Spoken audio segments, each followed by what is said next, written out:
build on this heritage, by respecting and listening to each other, thinking clearly, being receptive to new ideas, speaking honestly and deciding wisely for the current and future well-being of those we serve.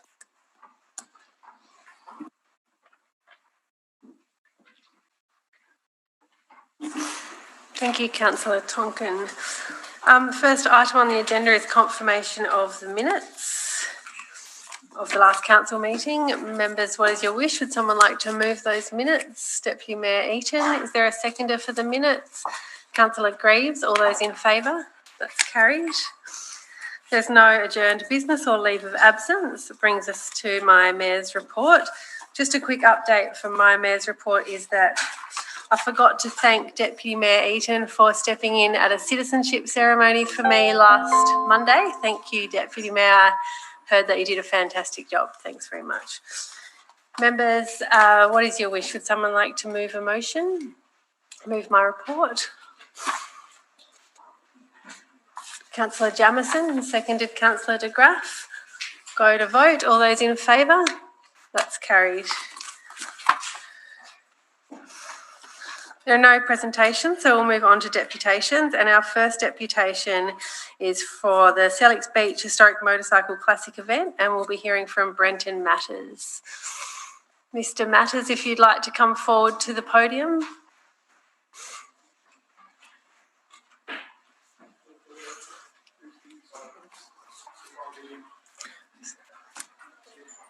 You're going to have to run the timer. Okay.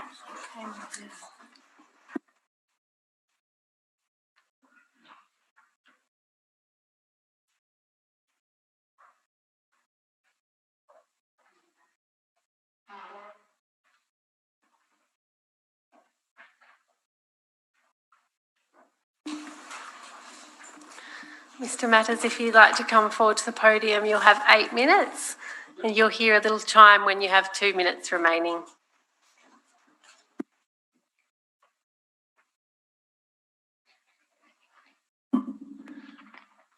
Okay.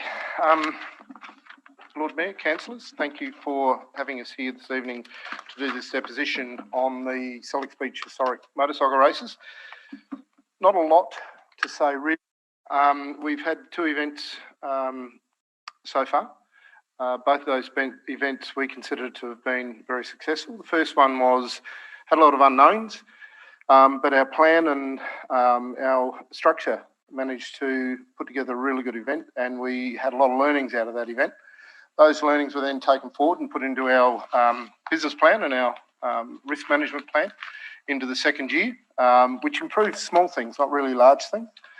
And then, of course, there are always learnings out of everything. So those have been incorporated into the current business plan and risk management plan.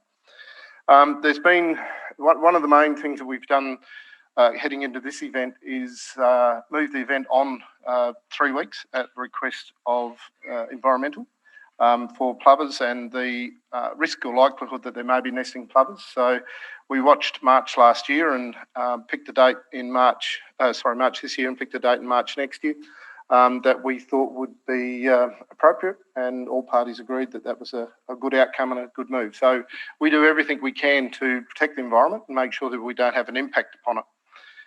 I think that's proven by the feedback that we get from local residents and rangers from the council, etc., with their comments about the beach is always cleaner when we leave than when we arrive.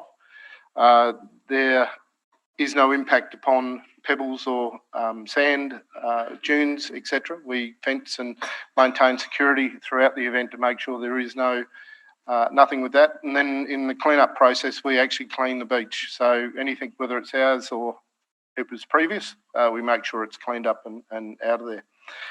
The event's been a huge success from a motorcycling point of view and from the competitors' point of view. It's been a very good success for the local community with the Surf Lifesaving Club and the money that they've been able to make, which will continue. Scouts running the car park for gold coin donations, local vendors, charity groups, etc., that we encourage to continue to come in, and we continue to support in the event. So we don't bring people in from outside the area. We try to have everything that's supplied into this event from the local area. We book at caravan parks, holiday homes. They're across, you can't get accommodation. In fact, you'll find now even people have booked pretty much out the weekend that we're heading for. So, so it's a large financial benefit to the community. It's a great benefit for us because we get to go and race motorbikes on the beach, which is a passion, and vintage motorcycles. That's pretty much where we are. So I don't have much more apart from what we've done in recent times. Thanks, Brenton. I'll just go. Members, would you have any questions? Councillor de Graaf. Thank you. Thanks for your presentation. Just a quick one. Why is it referred to as a historic event? Does it go back to another event from years ago, or is it just because of the age of the motorbike? No, basically it started in 1911. So it ran through to about 56, 57. So that's the main reason for it being historical. We only let bikes on the beach that are pre-63. The reason for that is the horsepower rates that they are. We only allow bikes to have road tyres, so no aggressive tread patterns or anything, which actually work better on the beach anyway. So it is very much a historical race. If you Google it, there's lots of stuff about that. Councillor Olsen. I'm on. Thank you for your presentation. Just regarding the letter from the Ordingo Washpool Working Group, they talk about restricting access via Button Road to stop the trampling through the washpool. Mm-hmm. Has that been addressed? So the restriction of Button Road, there's no access through Button Road anyway. Never has been.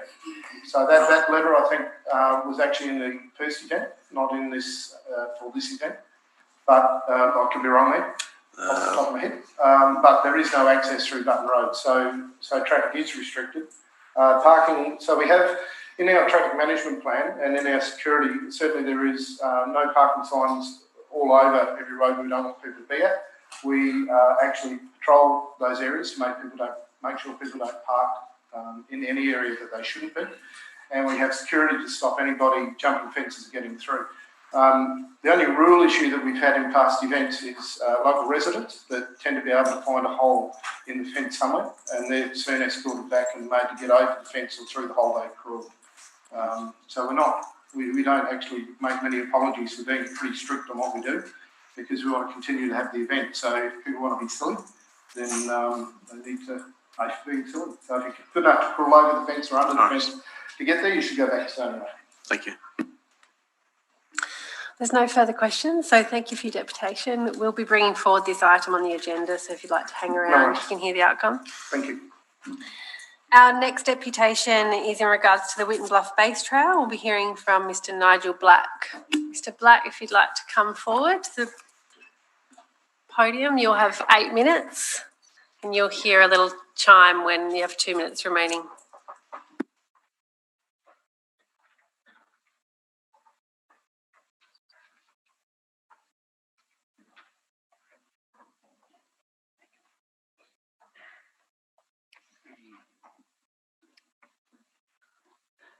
G'day.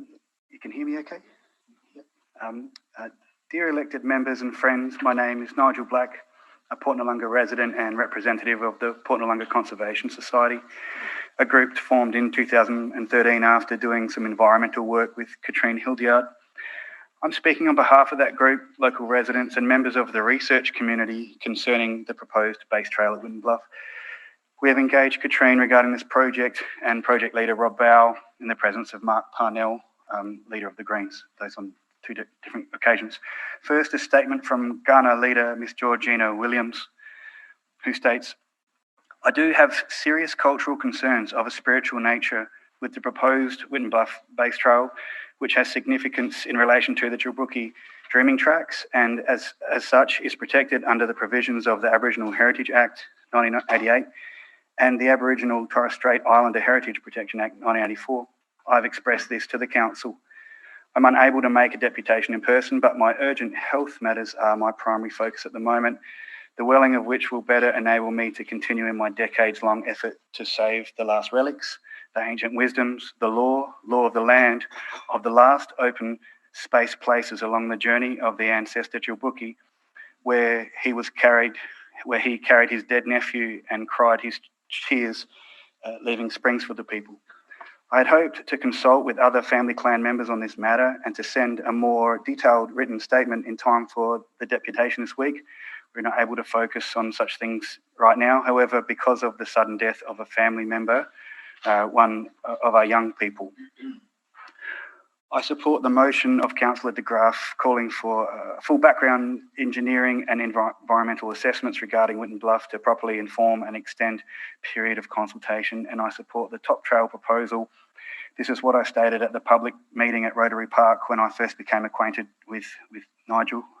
The bike path should follow the roadside pathway at the top of the cliff. In conversation with the previous mayor, I was told that she also shared the view of the bike path going over the top of the hill. As I understand it, the top trail was being considered in respect to my concerns, and I have never been given any feedback to the contrary. Thank you, Senior Woman of Water, Georgina Williams.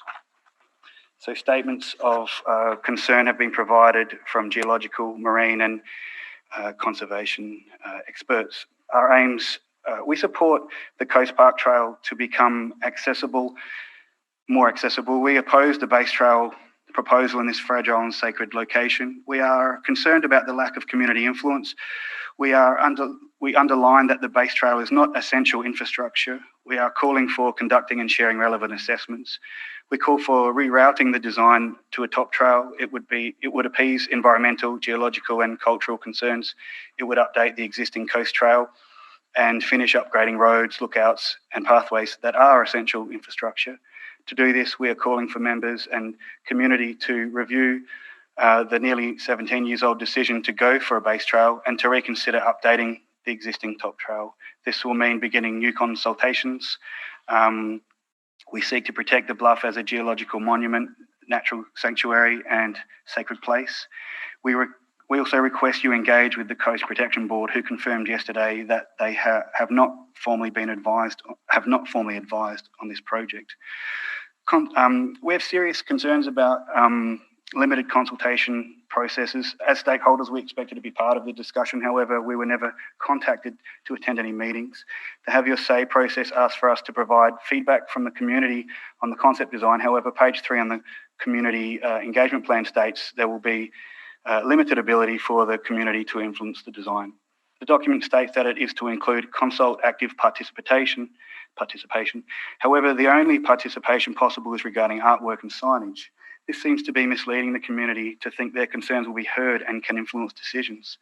The decision to opt for a base trail in 2004 is outdated and does not represent current populist view nor global understanding of climate change. Whitten Bluff is a stunning geological monument. People from all over the world take full delight in what Port Noarlunga has to offer as a natural space. It has never been busier. Numerous council signs, top and bottom, warn of dangerous rockfall and fragility. For 70 years, geologists have recommended protecting this cliff line, now at further risk. Dr. Victor Gostin, geologist who studied Whitten Bluff, shares, as a concerned earth and environmental scientist, I understand that the current predictions of our climate include rising sea levels and increased storminess. Both these events would put the proposed coastal walkway under severe threat from collapse. A collapsed cliff would be an eyesore and impossible to rectify. The location of the proposal meets and crosses into the Port Noarlunga Reef Sanctuary Zone and the Environmental Marine Park. Both are within an aquatic reserve. Rob Bow shared that the proposal would take away the remaining beach in the embayment area protected under these zones. The design proposal appears to contradict objectives outlined in your 2020 development plan regarding coastal areas, primarily preservation of areas of high landscape and amenity value. Whitten Bluff is isolated from human activity. It is a safe haven for colonies of stingrays, Port Jackson sharks below, and cormorants, kestrels, barn owls and peregrines, falcons above. Impacts upon the broader ecosystem is a fundamental concern. And the Marine Life Society of South Australia have offered some sharing there. Thank you.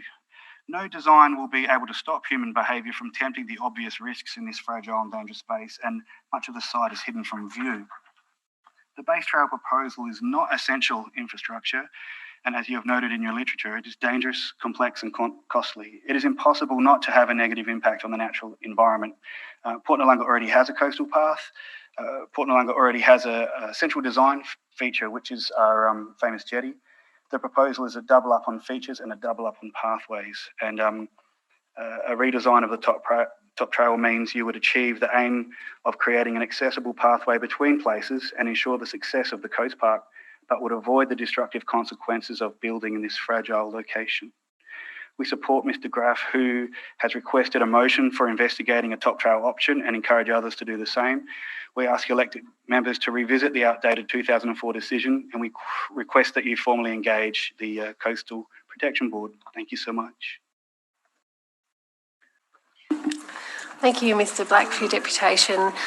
Members, I'm just having a few little technical difficulties, so I'll be with you in 1 second to field your questions. And just while we wait for that to come back on, I just wanted to clarify for you, Mr. Black, that I think you're aware that there's nothing on our agenda tonight relevant to this matter, but November 17 council meeting will be considering the engagement report that comes back, and your feedback and comments and your written material that you've provided will be included in that. All right, we're ready for some questions. Councillor Jamieson. Yeah, this raised a great deal of questions. I think we've consulted, we've got papers here, we've consulted with everybody, we've consulted with the Indigenous group, and, I don't accept that we haven't consulted, but I've got to keep that for later. But what I've got to do is, there's been an elected member request in that's been answered, and basically I'll just summarise that and then ask you a question if you don't mind. The path was built to facilitate construction of the original seawall built by the Coast Protection Board in the 1970s, between 40 and 50 years ago. So this likely started the idea to extend the trail to Port Noarlunga. Support has generated over the years. Over 1,000 people signed the petition, 2 of them, considered as part of the Coastal Park vision. Now, given that we've been hacking into that area, that's the people for 40 or 50 years, do you still believe that it's in the natural state in that area, pristine beaches and all these things? Yeah, sure. That's a really good question, Bill. And I understand you're very passionate about this project, and we have talked about it before with you. So there's no doubt about that. And I think everyone here that knows you would understand that that's your position. But I would say south from the end of the current rock structure that's been built, for what you were saying just a moment ago, south of there, that's where it starts to become natural terrain, untouched terrain. And even though there are some rocks placed at the front of that sedimentary space and now being put into the embayment area, they're basically the only things from the south of that point on the Port Noarlunga side. But there's been a lot of work done there, definitely. And you can understand why people would want to continue to go around the space. I don't, I understand that for sure, Bill. But our concern is that that is the last bit of space, and it is untouched and it is natural. And we think it's worth saving. We think it's the last little piece of the Port Noarlunga coastline that is actually where people can't go. And so that's it's pretty basic from that point of view. So to say that there's been work done on it to save the eroding coastline on one part of it doesn't mean that we can't respect and save the other part of it. That I don't think that argument quite holds up. Yeah. Yeah, well, I probably, I don't think that's what it was when even the length of time I've been here, that beach has changed a hell of a lot. And there's if you walk over the top, you will see where there used to be buildings on the thing. But anyway, we'll move on. This one is a question: is the bike trail a walking path we are trying to have built? The existing roadside footpath on the top of Whitten Bluff is steep, narrow, and does not provide convenient access for many uses. There is not the width required, and that's the road reserve, to achieve 3 metre wide shared path to meet the objectives. The preliminary concept design for the base trail was developed in 2008, informed by studies and investigations into cliff stability, cultural heritage, coastal process and modelling. The path itself is actually set for people with disabilities, families, so that everybody can enjoy this environment we're talking about. So basically, you're saying you don't want a base trail, and we can't have a bluff trail because it doesn't comply, it can't comply. Not yet. No, you could if you then extended it out over the cliff face, which is never going to happen. That's a design discussion. Yeah, well, that's right, but then we have got designers. So, Councillor Jamieson, do you have a question or are you yep, debating? I'm going to just ask the question right now. So we can't have the base trail, we can't have the bluff trail. Do you want any trail? No, that's not true. And as I just stated, we are interested in the notion of a top trail. So there's an existing top trail, right? So you admitted that. No, there's not. There's not. There's no walkway that goes over the top of the bluff. It goes, doesn't it? Go on. Well, it's very clear. I've been walking it my whole life. There's a top trail. You can go and check it out after this if you like. I know you're a local, so am I. So what we're talking about for a top trail, we're not presenting the perfect design. We think that needs discussion and consultation, just like you would think, just like you have for the base trail. But we think that that's a viable consideration as an alternative.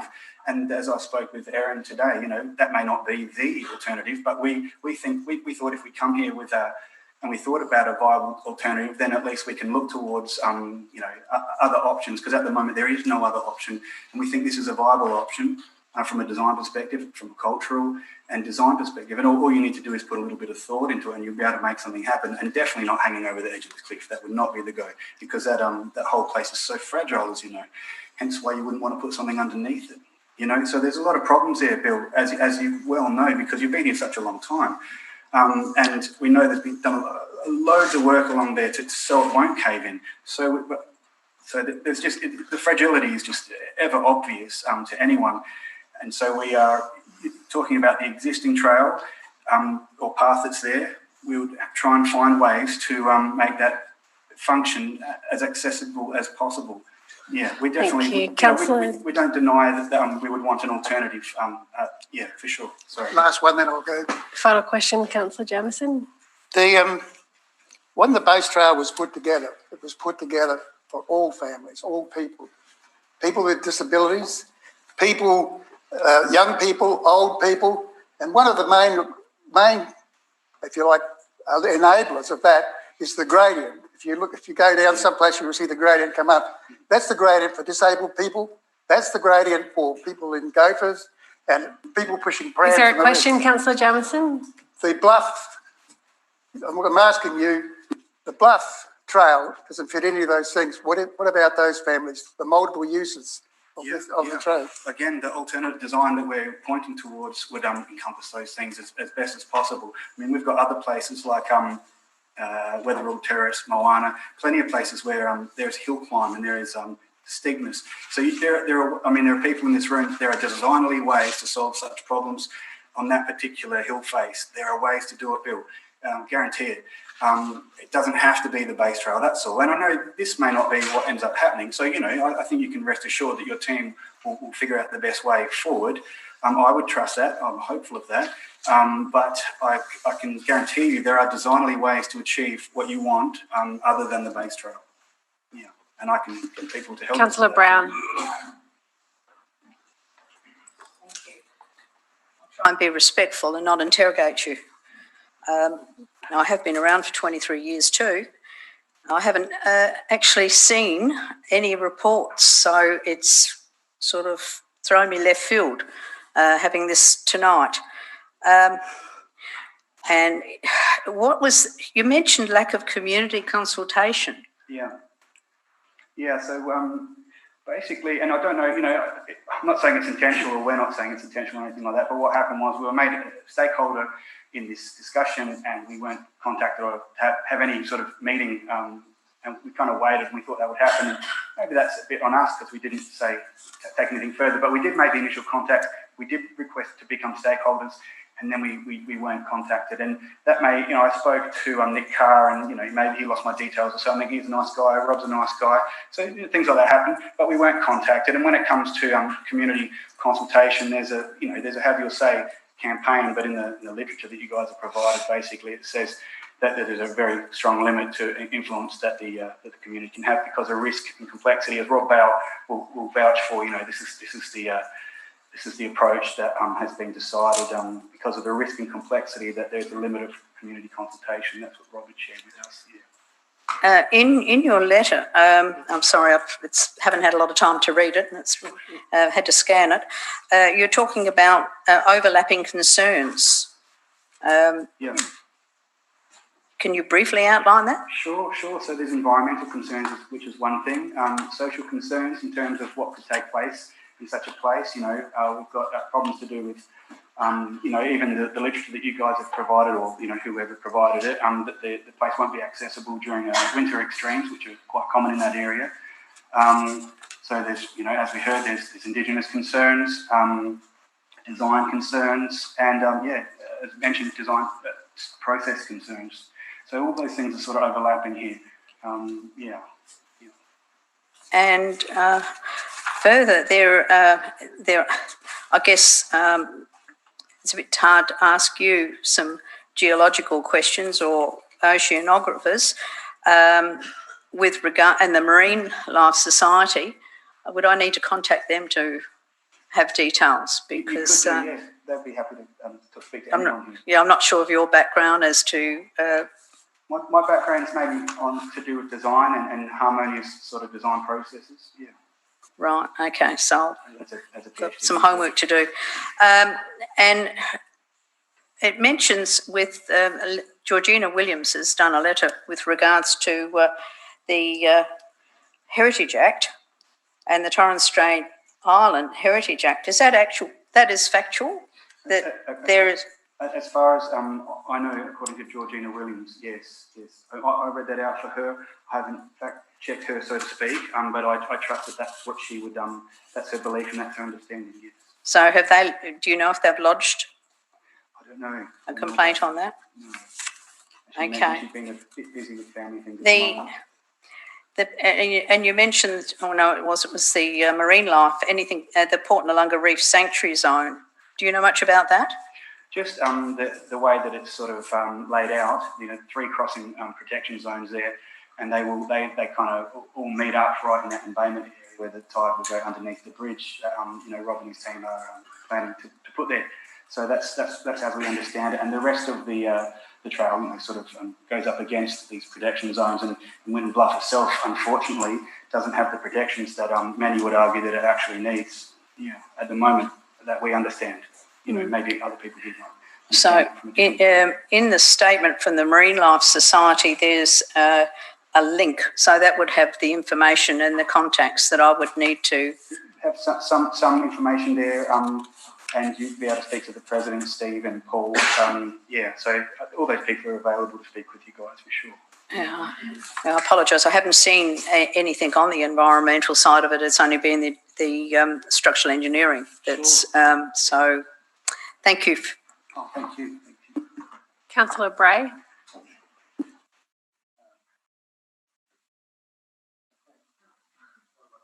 No, just press it again.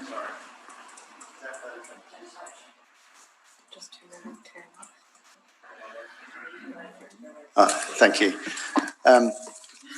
Just a brief question, and I don't know if it's the right thing, but maybe staff can assist in answering it if you can't. If any significant work is done down the track on the top trail as an alternative, would be eligible for state government shared funding? That's a very good question, and it's something that I believe even maybe Erin and I spoke about today. And also, it's one of our primary questions. We can't, I don't know if we can find that out, but you guys should be able to. We would hope so. We would hope so that if there was an alternative strategy and that it would remain, the funding would remain, you would hope so. I mean, it's just money, and it would be completing this section of upgrading this part of the coast trail path. So, I would hope so. I don't have an answer for that, but I would hope so, and it's definitely a question that we have wanted answered as well, because we would hope that the council would be supported in that sort of decision, for sure. Yeah. I hope this is not the wrong procedure, but can staff comment on that? Is that possible? Given we don't have a matter on the agenda tonight to address on this topic, I'll ask that staff provide that information following the meeting. We need to move through the agenda.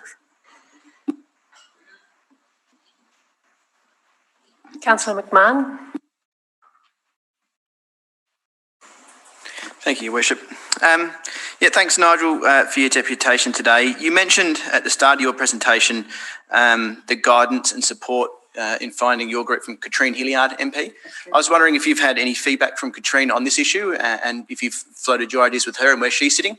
Yeah, no, it's good. It's a good question, Simon. It's probably good to catch up again with Katrine. I know she's here tonight, I believe. I might even speak with her in a moment. So that's serendipitous, but maybe not because everything's interconnected. I think, I'll catch up with her definitely. But originally, when I spoke with her, she said, "Look, Nigel, the people have spoken, and this is how it is." But that hadn't been approved at that stage or funded. And then she said, "But I'm happy to offer you a place to talk." And so we did, and we caught up again, and we talked with Bill, and they offered a space to share our concerns. We weren't as informed as we are now of the I would say the shortcomings, but and Katrine has she was very, very strong in helping us with marine coastal issues and supportive. And so I guess that part of me personally is kind of like, this seems a little bit like the opposite. So there's a little bit of disappointment there, but definitely Katrine has been she's been a very strong supporter of environmental issues, and I think she's a good person. But a little bit of disappointment around this particular project, but I'll engage with her again. That's a good idea. Thank you for that, Simon. And does that answer your question? Yeah, no, thank you.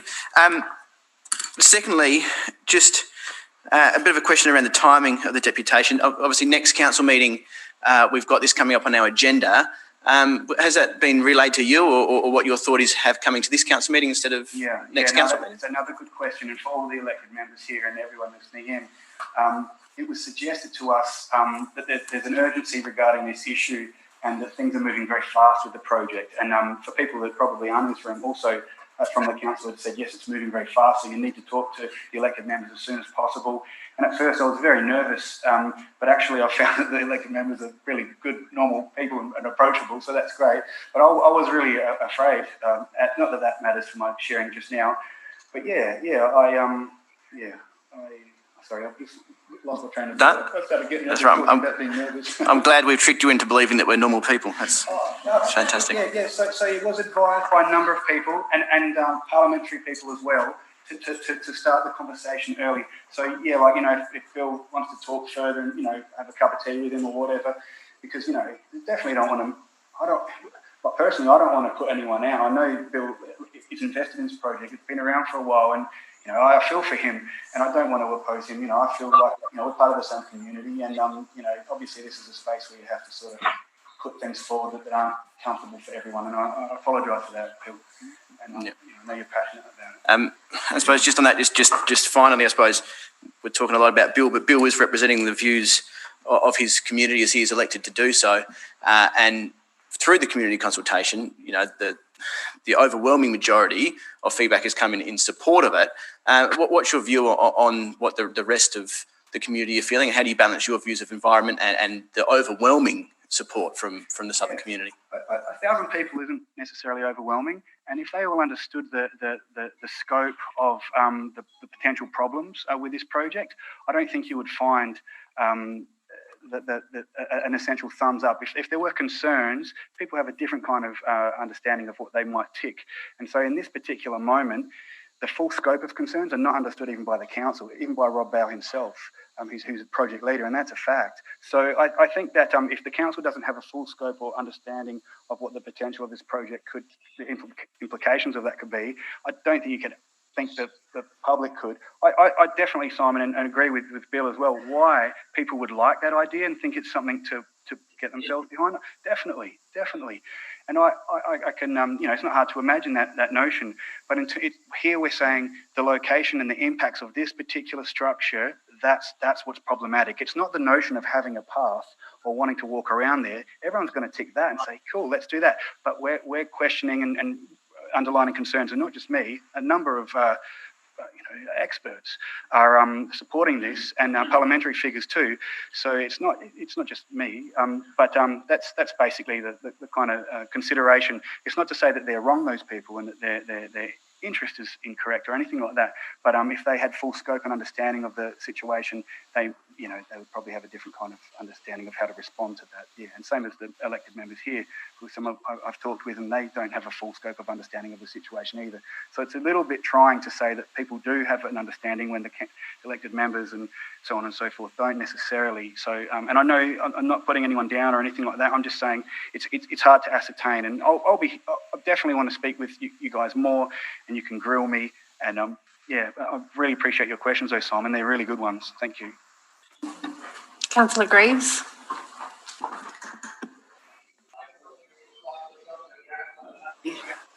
Should school myself. Thank you very much for your representation tonight. Simon stole my thunder just asking about Katrine Hildyard's and your approach to her. I think, you know, given that, you know, she was probably one of the champions of this particular project back in 2017 and came and gave a deputation with one of the local business leaders. I think that's important to note, and I would certainly hope that that support will continue. My question is really about the letter you read out from Georgina, and I guess I'm a little bit confused because I know that having been in this place for quite some time, I've certainly sat through a lot of the consultation and have read numerous reports about Whitten Bluff over several years. And my understanding, and certainly that's been confirmed by council officers, is that Georgina Williams has previously participated in an engagement and didn't have any concerns about heritage because there were no actual Aboriginal heritage sites identified. So are you aware of that? So I'd like to know, in your understanding, why that position has changed now. Yeah, I can't speak for only Georgina on that front, and it's actually not prudent of me to do so. But I think if there's some seeming contradictions there, you'd have to engage and speak with her about that. And that's the best I can offer right now, because I wouldn't want to speak for her. I think you did have a place. But yeah, if there are seeming contradictions there or changes of heart, or like you're pointing to, then that would definitely have to be addressed. I totally agree. And on the front of engaging with Katrina Hildyard, you know, like I have, you know, a friendship with her, I guess. And I think that when, as far as the strongest interests I've heard in our community, it is actually business association interests, which aren't necessarily community interests. And I think just saying that Katrina Hildyard is here with a business figure, it doesn't necessarily mean that it's community vision. I guess reflecting on Councillor McMahon's point, though, where there have been petitions, and certainly there has been very strong support from the local residents and from the business associations. I think that does speak to the amount of support. So I'll leave that where that is. Just another question, again, why you've brought this here tonight. So I'm sorry, who actually suggested that this was critical and a matter of urgency? Well, a lot of people. Yeah, so people within the council that I had spoken to, people within Parliament that I've spoken to. Yeah, so, you know, well, say Mark Parnell from the Leader of the Greens said, you know, you need to really speak, you need to share the concerns early so they can actually consider the situation a little bit more before the date where they decide. So that's what we followed that instruction, and from the Environmental Defence Office, the lawyers there as well. So this is a kind of, yeah, that's how that sort of came about. Yeah. All right, no worries, thank you. Yeah, thank you so much. Councillor de Graaf.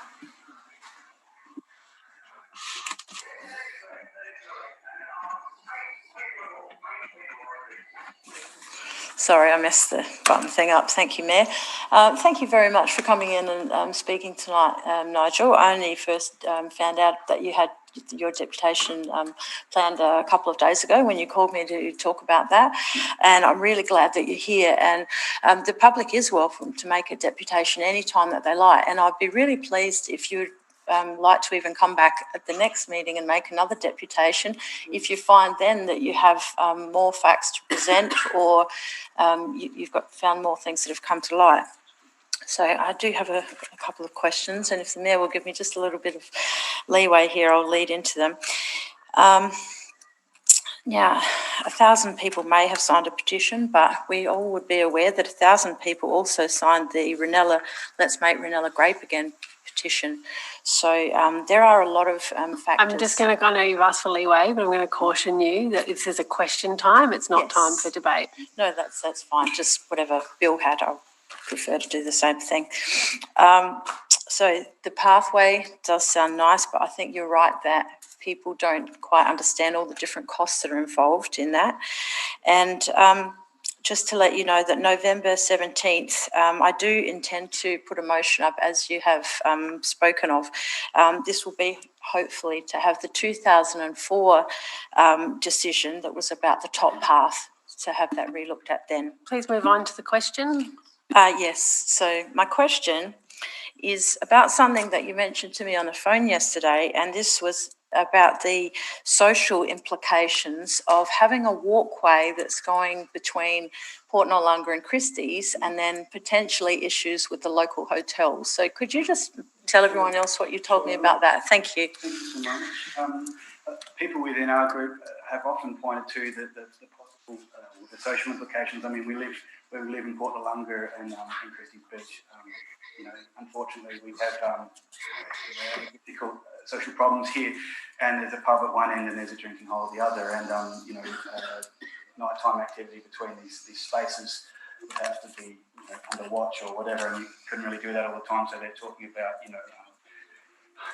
I don't want to use words that are difficult to digest, but people acting out, lighting fires, hurting people, sexual predators, these sorts of things. So that was one of the social sort of elements that we thought was difficult. And of course, in the winter, you've got the problematic conditions there with the winter time, and in the summertime, people messing around there. And I've grown up in Port Noarlunga my whole life, and summer doesn't go by without a stabbing. So and keep your shoes, because they're going to go too. So this is where we live. Everyone knows it. So and if you guys don't live in Port Noarlunga, that's what takes place there. And it's just how it happens, and so that's why those concerns were raised by our community members. Yeah. Thank you. Councillor Peat. Oh, thank you, Your Worship. Nigel, I hope you can hear me. Thank you for your deputation this evening. I've got on you, mate. Thank you. I can see you. Listen, one question relates to our phone conversation yesterday where you phoned me. My interpretation of what you said was that you were of the understanding that Councillor de Graaf was to be putting a motion tonight regarding your deputation. Is that correct? That's it, and I think it got changed, or it wasn't a process that's legit with your council processes tonight. So I think that's how it got changed, I believe, or it didn't kind of function in terms of council processes as far as my layperson knowledge goes, Mr. Peat. No, that's fine. Nigel, I guess in your deputation you mentioned your assessment of climate change and the effect eroding away of Whitten Bluff, and council has stopped that erosion over the years with the construction of a seawall. My question, do you perhaps agree that the construction of a base trail incorporating a more effective seawall will offer further protection to Whitten Bluff from the consequences of erosion due to climate change? It's a really good question, Mr. Peat. I think that what's very difficult about that cliff face there is that, like I said, for over 70 years, geologists have it's a naturally eroding space, so it's going to erode whether we call it climate change or not is one thing. And then the acceleration of sea levels and all that sort of stuff. It's a really good question. We may have to think about other things, and the danger of things caving in there is quite relevant with that embayment area that looks like it's ready to go. The top of the bluff looks like it's ready to go. Things like that. So just then we're starting to say we got difficulties if we're putting a base trail under that situation. There's a lot of stress there, and that the cliff face itself, as a lot of people here may or may not know, I'm pretty sure Mr. Jamieson would know, that the substrate is a basically it's sedimentary, so it means it's been built up over years, and it is full of fossils. It's not entirely rock. You could not call it rock, and it wouldn't be hard to break off, and it's not hard to break off. And up from that, you've got a lot of clay, and then it crumbles, and it's quite beautiful. Like the colours and all that are just stunning, but it's a fragile area. But yes, to your question, there may need to be a longer term vision for what is actually taking place there. There are rocks all along there at the front on the north side, but on the south side, I think that it's a little bit the slope's not as steep as it gets along there. So, but right where it's peaking, that's where it's most dangerous, and that's in the embayment area and right at the top of Whitten Bluff. They're the areas that are most dangerous, I would say. Yeah. Thanks, Nigel. Just one final one, and this always comes up with this sort of debate. You made reference to a number of, I guess, professionals that are saying this is not a good construction, this isn't a good idea. And of course, council has likewise many consultants and professionals that are saying, yes, this is quite possible and it is a good idea. Where and likewise your observation that you've got politicians on board that says this is bad, and of course we have many politicians, in fact they've funded it significantly, that are saying yes, this is a good idea. Where do you stand on all this debate? Yeah. Look, it's interesting, and of course, I mean that's what it is. We're in the centre for having the discussion, and not everyone agrees on everything. But I think that the middle ground here is what we perceive is the top trail version, because we think that's it's an intermediate. It's not saying don't do anything, don't spend money, or we're not saying that at all. We really need the infrastructure there. We need that, like Bill mentioned, the path on the northern side there is not in good condition. Just like the lookouts along the whole Whitten Bluff, they're all in, you wouldn't say disrepair, but pretty close. So I think you're right. It's a discussion, it's a dialogue, and there are polar opposites. And what I am really grateful for is that most of the elected members are they can see that it's a ongoing discussion, and it's not easily sort of this way or that way. But I think if our main concern is about safety and about the environment, and we love the nature and space of Port Noarlunga, then it starts to put this particular project in doubt in terms of what's really possible here. I have no doubt engineers can build pretty much anything they want, but that particular place is problematic, and I think you can build. It's going to cave in, and I think that what your earlier question is that in time this place is going to collapse. And if you want to stop that from collapsing, you can keep putting things there, but it's still going to collapse. So I think that that's something that's a reality of that place. And so a base trail there means in 50, 60 years or whatever, they're going to be the maintenance issues and all that sort of stuff. And we can't really predict what's going to take place when or what there. But I think with the top trail, if it's limited, if it still includes, like I would think that myself, what Bill has raised about the those essential ingredients of an accessible trail to do with inclines and all that. I would think that if we were going to have a top trail version, that all that stuff would be included. And I would want to satisfy that for Bill and everyone else, and of course the community itself. So that would be my understanding. That would be how I would approach that at the moment. That's just me, without consulting anyone else. But I also, I think that that there are different perspectives. It's a special thing to have different points of view, because then we have the bigger view. If we have the bigger view, we can really understand the problem. If we only see one side of the situation, we have, it's like we don't get to see the full scope of something, and we need to see the full scope of it more than ever with with the advent of climate change. I think it's just it's very concerning, and obviously the council has concerns about that too. But I'm sorry, I don't mean to take up too much time. Thank you, Mr. Peet. Nigel, from that response, I take the observation really that even the top trail will erode away in time. That's the response you've now given us. I look forward to seeing you next meeting. Thank you, Mr. Peet. Deputy Mayor Eaton. For your presentation. My question's in respect to the top trail.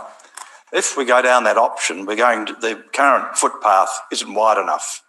So we're going to probably have to make it 5 metres or so, which means that we're probably only going to be allowed to use one-way traffic on the top of the hill. So what's the general attitude going to be of residents and people living in the area, that if they can't go up and down, they've actually got to use a ring route? Yeah, I think given the full scope of the situation in terms of the impact and the problems of again, if the base trail option was so problematic and the impact was not cool, so to speak, then we have to find ways. But I think it's a design discussion, but a one-way road, and I know what you're getting at, because once upon a time, so I've heard, this discussion's taken place, but we're in a different time and place, and I think the discussion can take place again, and so can the debate, and so can the discussion with engineers and other designers. There are always ways to get around these things. It doesn't have to be a base trail, basically. But yes, like Mr. Peet shared, he said, so the top trail is going to fall away, and then Mr. Jamison has a giggle. Well, actually, the problem is that the whole place is at stake. So we want to be able to construct a path that can exist for the period as long as we can before it really does. I mean, it could be 100, it could be 1,000 years before that washes away. But I think it's a little bit of a throwaway comment. But at the same time, I understand what Mr. Pete's saying, and I understand what you're saying as well. I think 5 metres might be a little bit too much when it's already been considered that it only needs to be 3. But you know, extending these sort of comments out there make it seem like what I'm trying to propose is maybe less valid, but that's just not true. There are design options and we don't know exactly what they are yet, and that would be a due process would need to take place. And I think that the council would be able to do that because we've seen wonderful work done down at Wetherill Terrace. You know, the way that you've, even something as simple as putting the colour into the cement, it's a beautiful job.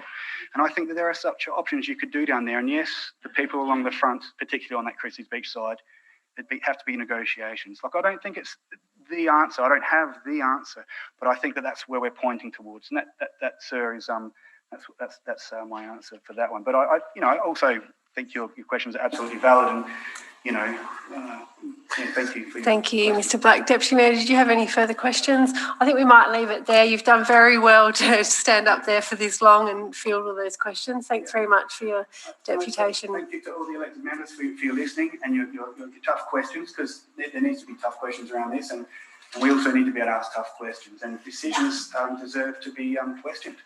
And I appreciate your time, and I'm definitely here to talk to any of you guys. And remember that I represent a bunch of people, I'm not just here for myself. So thank you so much. Thank you, Mr. Black. Our next deputation is on the Southern Women Matter campaign, and we'll be hearing from Leslie Sweetman and Jane Morrison from Zonta Noarlunga Southern Vales, and Miss Katrine Hilliard will be joining them also. Please come on up. You'll have 8 minutes, and you'll hear a little chime when you have 2 minutes remaining.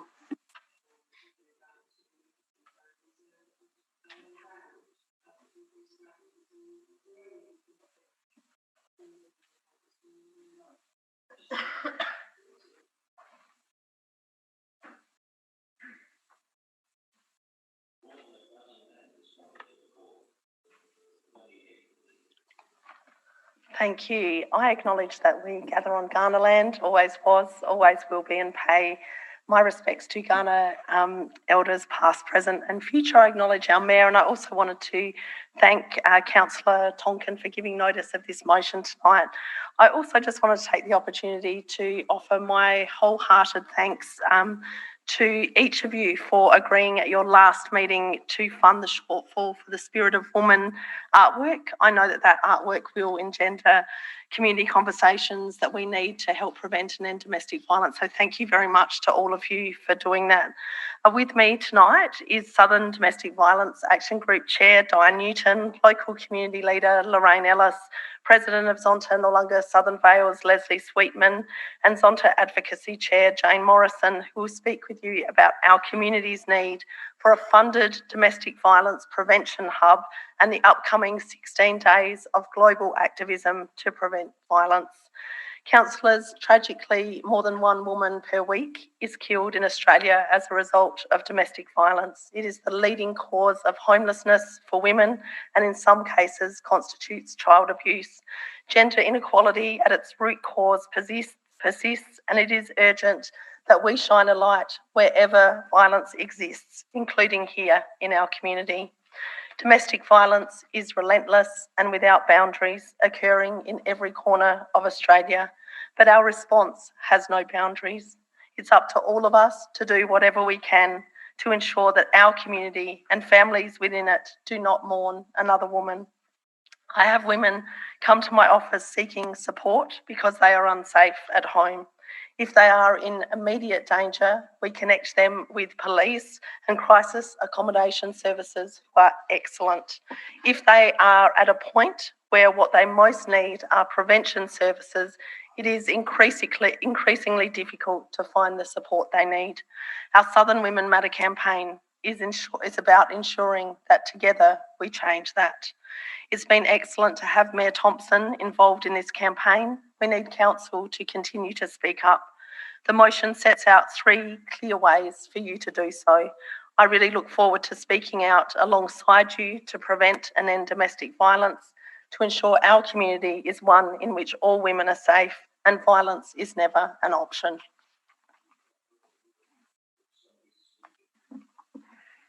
Thank you, Katrine, for that introduction. Thank you, Mayor Thompson, Councillor Tonkin and councillors for the time that you're taking to hear our deputation. I'll refer to each point with a short comment reflecting the background information you have received in your papers prior to this meeting. I am completing the brief presentation and Jane Morrison, our club's advocacy chair, will respond to any questions. Point 1, the Council, by its proactive support to date, has shown the Onkaparinga community a commitment for the elimination of domestic abuse. Could we please respectfully request your support for the Southern Women Matter campaign by writing to the Honourable Michelle Lenzig, MLC. Point 2, further to our initial point, the councillors continue this support for their programs by endorsing Mayor Thompson to speak and advocate on domestic violent issues on behalf of the council. Point 3, Zonta International is a worldwide organisation committed to equal rights and a life free of violence. This concept is supported by the United Nations Global Campaign of 16 Days of Activism held on November the 28th through to December the 10th. Zonta is not just relying on banners that we are looking at here, but also other activities that were involved. And one of those is requesting local bakeries to produce the orange donuts, the orange being the colour that we use in Zonta around saying no to violence. We are asking the Onkaparinga Council to fund and display 6 banners with a message against violence in prominent positions and locations. Thank you. Good evening, everyone. I would like to ask you to cast your minds back to the 1970s, the 1980s, and a few years after that. This region, as with other regions in Australia, was celebrating the establishment of primary health services. Our region here at Onkaparinga was one of the lead services and envied by South Australia, other services, and Australia's services at large. We had the winning model. We had a model where, in fact, women were supported in domestic violence and all the services collaborated and worked very closely together. The services that were established was Southern Women's Community Health Centre, what was commonly called Primary Health, the Village, and Shine SA. Now I'd like to move you to the year 2000. Just in the last few years, we have seen Southern Women's, with the stroke of a pen, disappear. We have seen the changes, the restructures of the Village becoming GP Plus, and then under Transforming Health, came under the medical model, which means primary health is not a significant factor. We have also seen Shine SA removed from this region. For women experiencing domestic violence, there is no specialised service that works with prevention and recovery service. Workers also recognise this and they speak to each other asking where they can refer women. This area is desperate to be able to support women and we call on your attention to this matter. Thank you.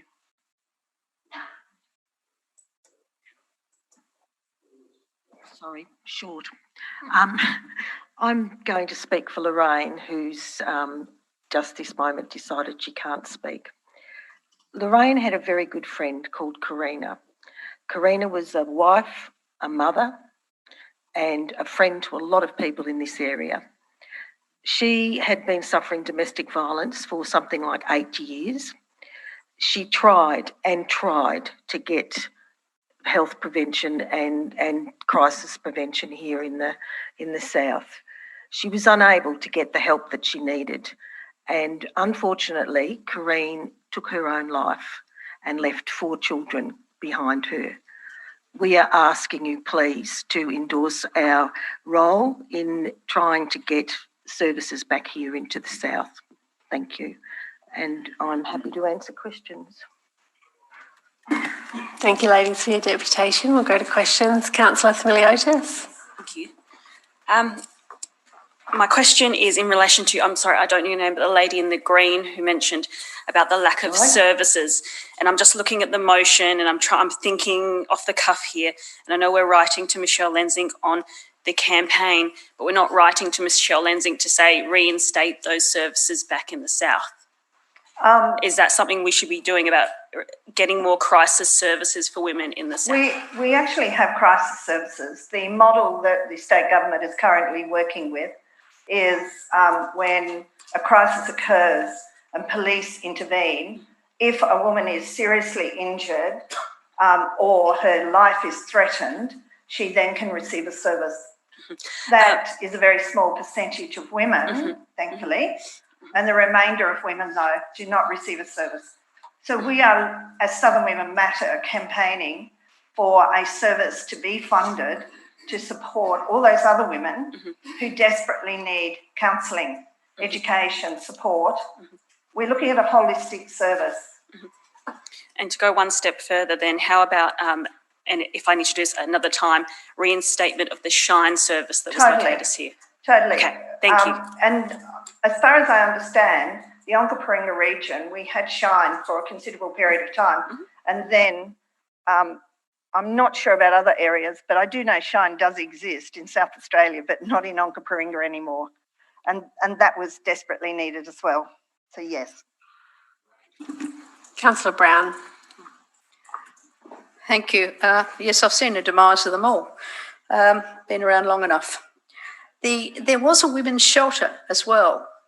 There's still a women's shelter. We still have them at Christie's Beach and a couple of other locations? Yes, we do. And at the moment, a lot of women are being put into motels. And in fact, there was one woman with 13 children in a motel room. Because there are so many women that need the services and haven't got them. The shelter's not big enough to take all the women. Thank you.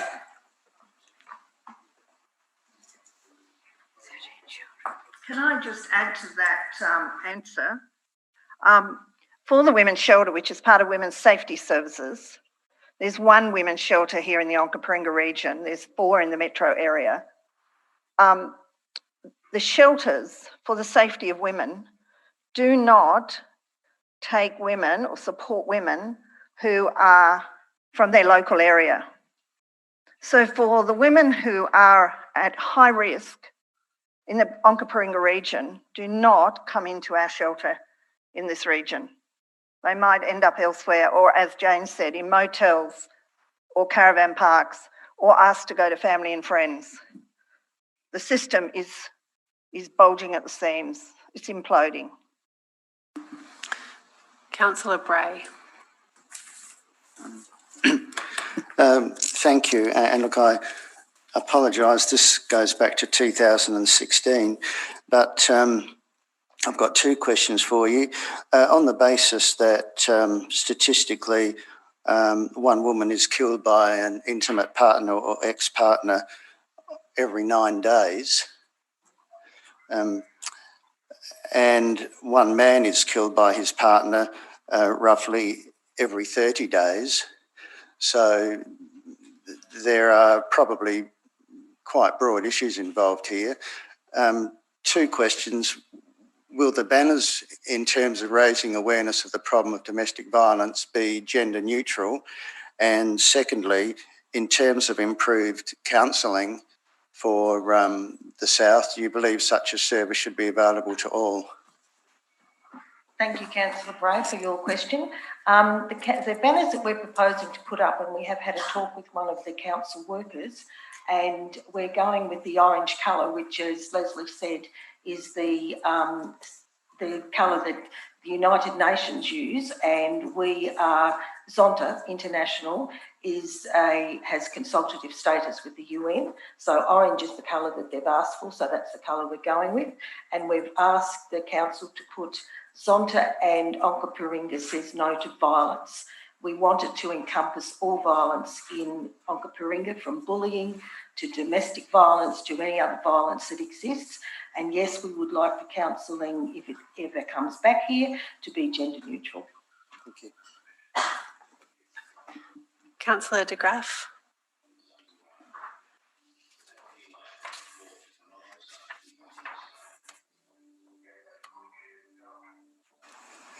Thank you, Mayor. Thank you, ladies. I just want to thank you for coming in and speaking. Also just wondered if you could reflect on this. So with inequality being a root cause, there's also poverty as a root cause, which is, there's a series of complex issues that seem to be overlaying that ties back to things like low wages, high unemployment rates, low rates of social security benefits, hardly any suicide prevention services, and then virtually no drug and alcohol services at all. And with regard to having excellent accommodation and shelter services, most of the stories that I hear are that the services are actually booked out and people can't get in. And then basically you answered my question that Sandra asked, that most people are getting put up in hotels because, or motels I should say, and they're even cramped, and then the people can't stay in there for very long because once they've gone out they can't reuse the service again once they've left. So it seems like there's a lot of complex things going on here. So just good on you for getting in there and just making a difference anyway. Do you have anything to add to any of that? Thank you, Councillor de Graaf, for your thanks. Yes, you're quite correct. Abuse in all its various causes. We haven't got into financial abuse, coercive abuse, any of the other things, psychological abuse, gaslighting as it's called. We haven't gone there, but there are a lot of complex issues. And as you say, poverty and homelessness, there's been a huge influx in the homelessness of women over 50. And we need to look at all of those. And Zonta has a program called Awareness to Action, because we were sick and tired of being told about all this abuse and not doing anything about it, and we are moving on it. Just another thing for the council, there are other councils in South Australia that are putting up the orange banners. Gawler Council puts them across the road in their main street every year. Port Lincoln puts orange lights on their silos and also puts up banners. So it will be a concerted campaign that we're hoping that you'll be part of. And we'd like to see, as I said, Onkaparinga free of violence. Councillor Brown. Subsequent to my question at the women's shelter, there used to be a women's shelter right by the police station. That's no longer there. Not the one. Right. Well, it's changed its use. No. We're not supposed to tell you where they are. Or you're not supposed to know. I knew someone that was there, and it was, okay, ideal to be near the police station in that area. Yeah. So, okay. But no, there's not one near the police station. Probably should be because they live in fear. Absolutely. People live in fear. And I can tell you from a Zonta organisational aspect, we have been asked by a social worker who worked for one of the NGOs in the area to say that there was a woman coming over from Victoria, because if the domestic violence is liable to end in a death, they do try to move them, as Di said, as far away from the perpetrator as possible. So they rang us and said, we've got a woman coming over from Victoria. She's got what she's standing up in and a 6-year-old child. Can you help us? And within 24 hours, we were able to get enough for that girl to go into a house and feed and clothe her child. So Zonta does do a lot of work in this area. Yeah, and to Katrine definitely, directly, I would strongly, is there any network with the police with regards to these instances? Because there are times where there needs to be a little bit better understanding of just keep away from each other for the rest of the night, and the wife's got her hair pulled out and dress torn and bruises, and that sort of thing needs some mediation. Yeah. So I think the thing we're focusing on tonight is the need for prevention services. As I said before, when a woman comes to my office in absolute immediate danger and crisis, we are able to connect them with Christie's Beach Police Station. And at particular times, I've spoken with Christie's Beach Police Station about particular women's needs and how they're being met. So that side of things does work. Obviously, there's always room for improvement. But what we're talking about tonight is for those women who come to my office or come to other organisations who are not in immediate danger, but there is a lot of violence of all of the types happening. We need a place where they can actually access prevention services, counselling, therapy, etc. The other thing I would say is that a number of years ago now in South Australia, the MAPS, or the Multi-Agency Protection Service, was introduced, and that is a great service. It's a service that makes sure police are working on a daily basis with Women's Safety Service, with Housing SA, with Child Protection, etc., to make sure that information about particular risk is actually shared much more easily and much more effectively between agencies so that women can be safe and supported. And is there some sort of a process in the education department? Because when the kids have been brought up in that violence, it's very hard to separate later on in life. In my view, I think that we need to do a lot more in that space. There is, at the moment, we are still talking to police, as we do quite often, because anecdotally we hear that not all the police are receptive to a lot of the things that happen, but things are changing. They are definitely changing. And the other thing I wanted to say was that there is a program called Expect Respect, which is run by Zonta up at Mount Barker, where the children are involved in domestic violence. They make a calendar each year. People come and talk to them, like Simon, I can't remember his name, the policeman that was involved in the standoff in the Barossa, who was hurt. He talks to those children and is a mentor, and Noarlunga Southern Vale Zonta is looking at this program as well to try and get it into schools. It gives the kids the permission to go back home and say to their parents, this isn't right, this isn't happening.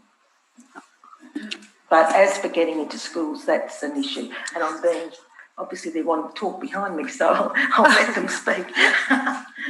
I just wanted to say really briefly, which I think is fantastic, is that a number of local high schools have actually really started to think about these issues. So, for example, Christmas Beach High School now, every year on or around the 25th of November, holds a really big event where all of the kids come together and talk about the need for them to speak up against domestic violence. They share experiences. And so I think that is a wonderful example, and there are beginning to be more like that where school communities actually really start to work to engender the conversations that we need to have. There's always more to do. And just to add to that, back in the 70s, 80s and 90s, when we were alive and well in the Onkaparinga region in primary health workers would go to primary schools and secondary schools under the idea of education. They'd work with the teachers, but also work with the students. That's why I say there was a huge amount of work being done in that period of time. Now it's done on behalf of, or there's no coordinated approach with all the schools, all the students. It's just that if someone has an interest or the skills or the concern, then they might put something forward for education and support. But the service we are hoping for, we want a holistic service. And out of that also would come education, not only education of schools, but education and the support of research to workers in generic services, because we have Anglicare, for instance, and they're a generic service. They're not a specialised service in domestic violence, but they do some work to the best of their ability, and they do a wonderful job in Anglicare. But they need support. So the workers that are still around need support, and that's what we're talking about, having a holistic service. All right, thanks, ladies. We'll have to leave it there. We really appreciate your deputation and also appreciate the work that you're doing in our community. So thank you very much. Okay, on to our final deputation for this evening. We've got a deputation regarding the Wollonga Hill Climb, and we'll be hearing from Brett Williams. Sorry? Andrew Admiral, sorry. If you'd like to come forward, you'll have 8 minutes and you'll hear a timer when there's 2 minutes remaining. Where did I get that?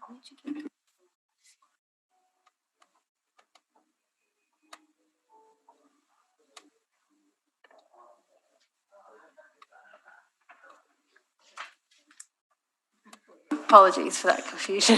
Go ahead. Sorry, Andrew Admiral, sorry about that. Thank you, Your Worship and elected members. Actually, I feel a little bit flippant now after a presentation that was so important and relevant to present for all hill climb. But anyway, thank you for allowing me to present on behalf of the 2020 Willunga Hill Climb, an event we're hoping to run again within the City of Onkaparinga region. This event continues to be a huge success, with the capacity field of 120 competition vehicles being filled within the first week of entries opening in 2019. The event is to be held, hopefully, on Sunday the 13th of December 2020, starting at 9 a.m. and should be finished by approximately 6 p.m. in the afternoon.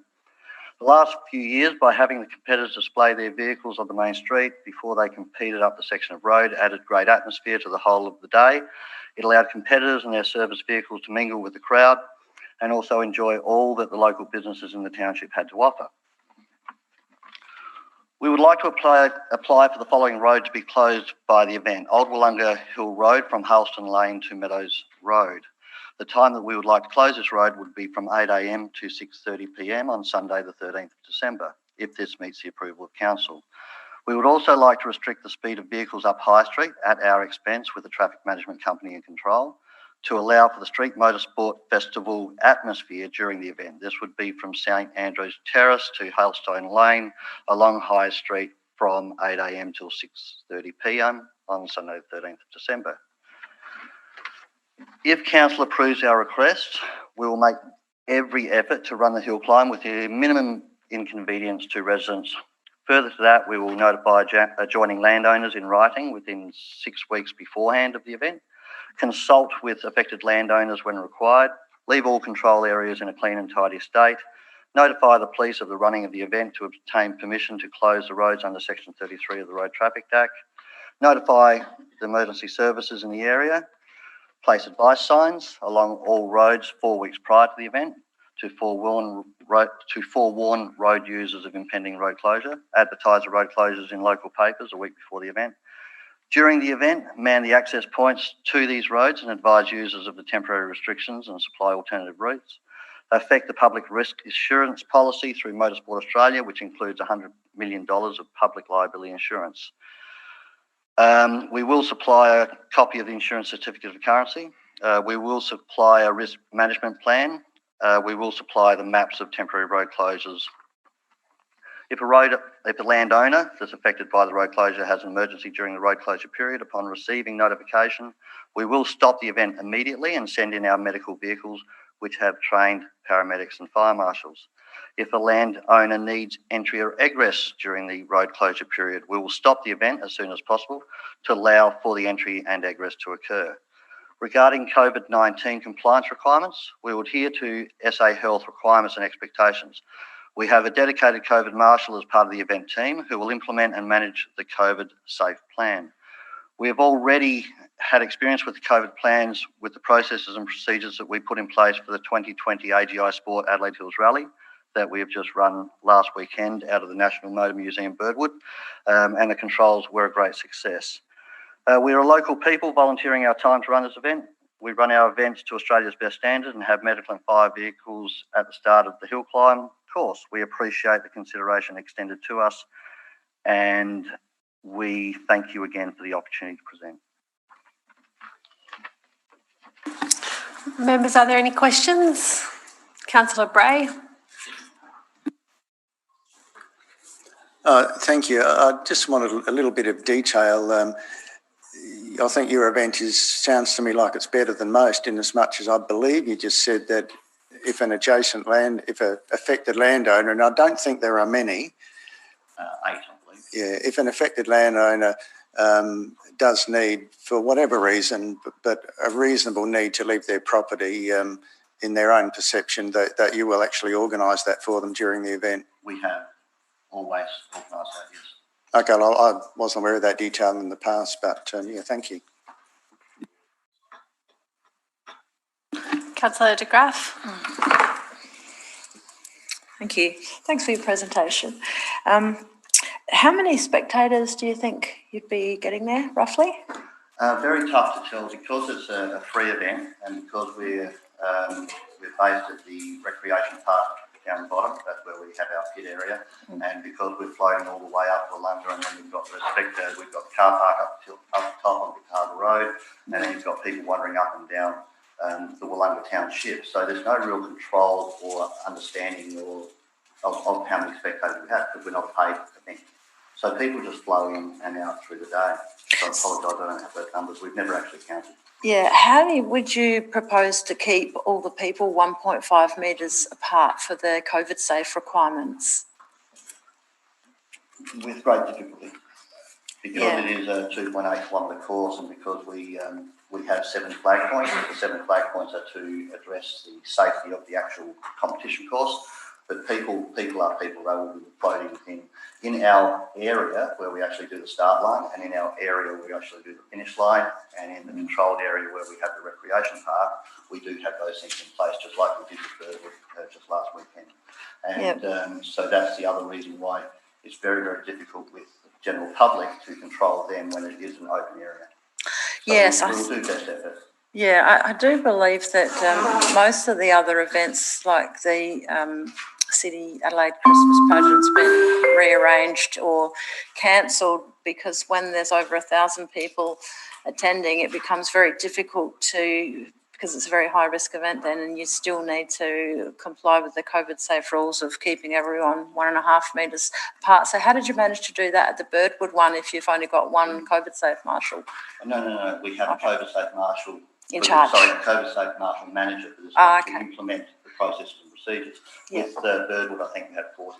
40, okay. And then with then we worked with National Motor Museum, and we had a baseline of how many spectators could come through the National Motor Museum doors, and then of course we had the Birdwood area out the back.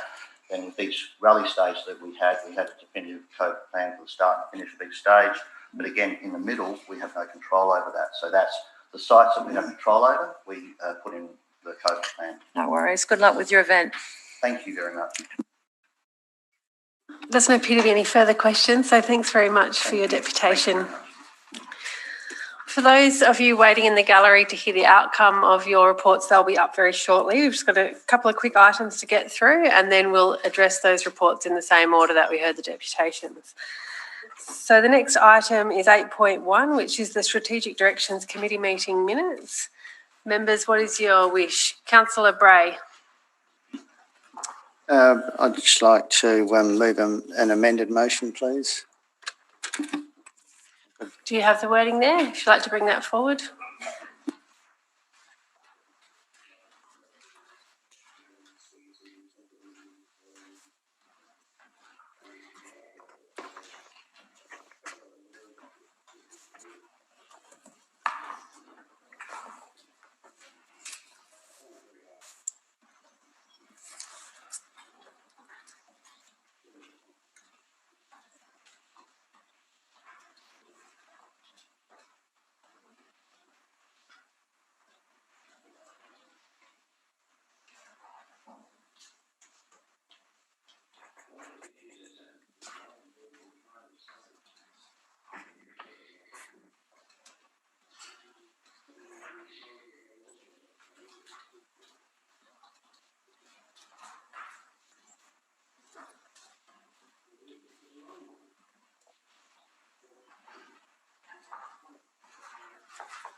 Would you like to speak to that motion, Councillor Bray? Thank you, Mayor Thompson.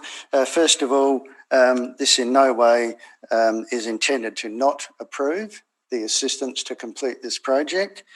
However, for reasons somewhat unknown, even going into the detailed costings, the installation is getting close to the cost of the artwork. So, and when this first came to us at council, the question was asked, we were asked for support as councillors, which was given to the concept. And my memory is actually not that great, but I think it's good enough to remember that at the time the question was asked, do you want money from us? And the answer was, well, we don't think so. We're going to try and do it under budget or something like within the budget or something along those lines. So, yeah, when I got back from my brief break, I did chat about this to some people to some councillors who did wonder a little bit about this actually, about the size of these installation costs. With the sort of pressure from the people there on the night, it was kind of a bit hard, the feeling was, to sort of question it under the circumstances. But even after the deputation tonight, I'm either brave enough or stupid enough to be willing to say that this is council money. We're not knocking back the assistance, and although it's a small thing, I just treat it as it's just a case study in a sense of how we spend our money that just happens to have come across our desks. And I wasn't really that impressed with an accumulated total of 10,000 to put this in the park. And my thought was that council staff are working in reserves and parks every day and are pretty good at this sort of thing. And in terms of installation of artwork, which has been commissioned by council, probably even had a bit of experience even on something so specific. So I'd just be interested in seeing whether this can be worked into council staff work schedules and to see what this might actually cost us to have in-house, and then get back to the project organisers and say, look, we're supporting your project, but this is community money. We'd like the same result, but we can save ratepayers a bit of money too. So I'd like your support on this, just to help the process along and maybe try and save us a few dollars as we're trying to make up a $6 million deficit. Thank you. Is there a seconder for the amended motion? Councillor Smiliotis. Go ahead. My question's in relation to this motion. Is this achievable by council? Can council do this, install, not bring the ordering back, but this has obviously come from a discussion with council staff, I assume. Can someone help me here and see that this can be achieved? Tara Lee, are you able to come forward and answer those questions? Yeah, that's true. That's true. I believe some of this was explored in the development of the motion, so there should be hopefully an answer available. Thank you, Mayor Thompson. There's a couple of issues there. One is it's whether the artist is willing to have someone else install it, so we need to check that. And I'd like to assure members, and we haven't actually looked at the costs. We did, on the way through, have a brief talk to some other to staff around the installation. Looking at it at a precursory level, they didn't think that they could do it any cheaper.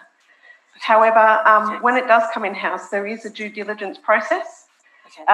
So we go through the public art framework process, which you're familiar with. It isn't uncommon for community groups to come with us in art.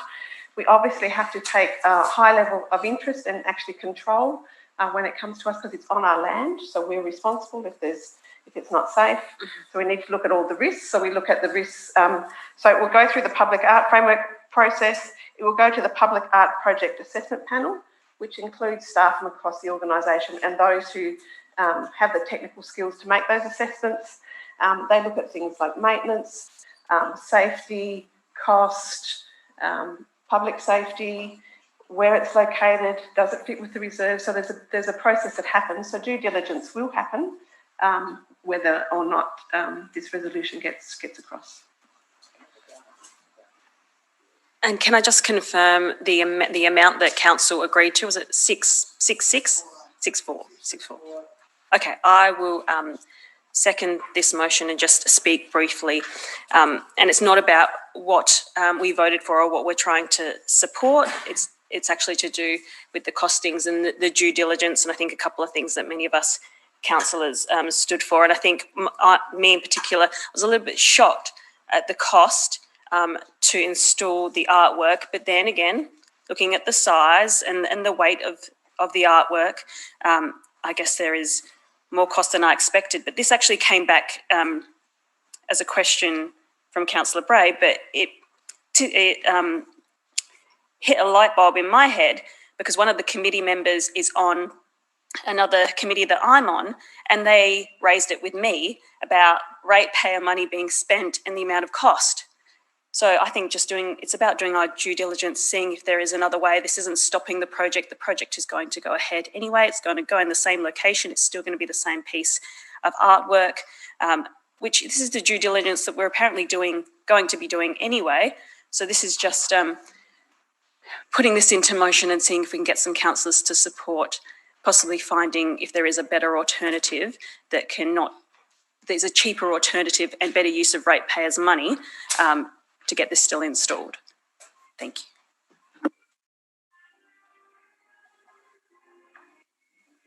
Councillor de Graaf.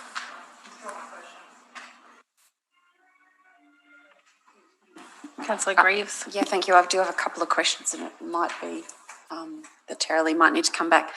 Just to be absolutely perfectly clear, this is a project on council land, funded mostly externally through a $15,000 grant, not a grant of council, and it is being delivered by an external party. So the Spirit of Woman Place of Courage, the public art project, is being delivered by somebody totally external to council. Is that right? So through you, Mayor Thompson. So the process is, yes, it's been developed totally externally by Spirit of Women, and they've attracted 16,000 funding, so 15,000 from state government and 1,000 from Rotary. The way that works now is that we need to send a memorandum of agreement between them and the artists that they've selected. They then gift the money to council, and then we invoice them for that money, and then we go ahead with our public art process and work through the due diligence process.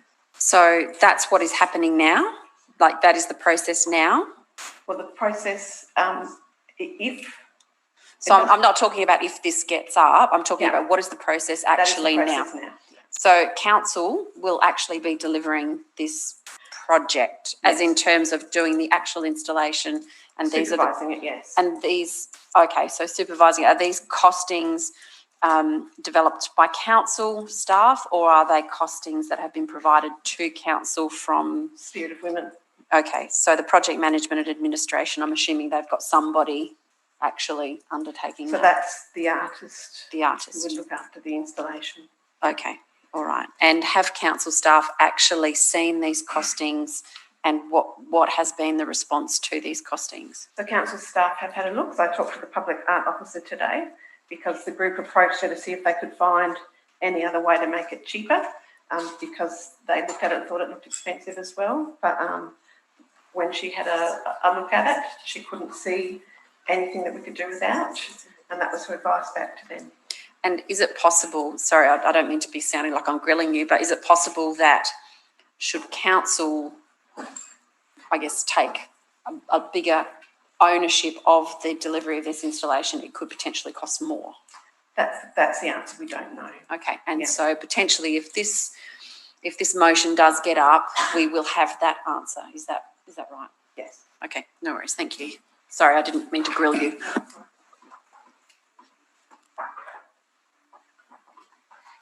Councillor Smeliotis, do you have a question? Councillor Peat. Thank you, Worship.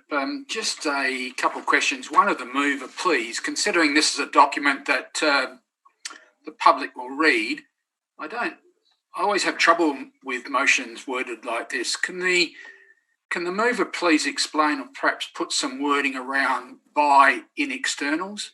Well, I mean, we'll all have a different interpretation. The general public wouldn't have a clue what Councillor Bray is talking when he talks about any buy-in externals. But could I just have the mover consider that?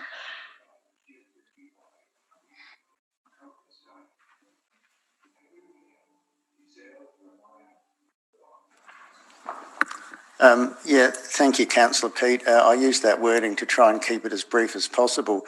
But really, what I'm saying is that I'm hoping that maybe council staff, they say that as part of their work program, they can do the whole installation. But if they do, they may have to buy something from outside the organisation, some piece of hardware or something which is a cost that can't be covered internally. And that's what I mean by any buy-in externals, things that that can't be incorporated in the week-to-week work program that council would normally do. Thank you, Your Worship. Can I just ask a further question? Go ahead, Councillor Pete. Please, just in relation to this, and I sincerely agree with the position Councillor Bray is taking on this in relation to controlling debt. But we've just heard from the officers, and from what I understand, we're talking here about attempting to save $100 or $200. I mean, at the end of the day, I'll certainly support endeavours to save a couple of $1,000s, but I really do think this is just nitpicking and just slowing the process up unneedingly, and I would like to put an amendment if possible, Your Worship.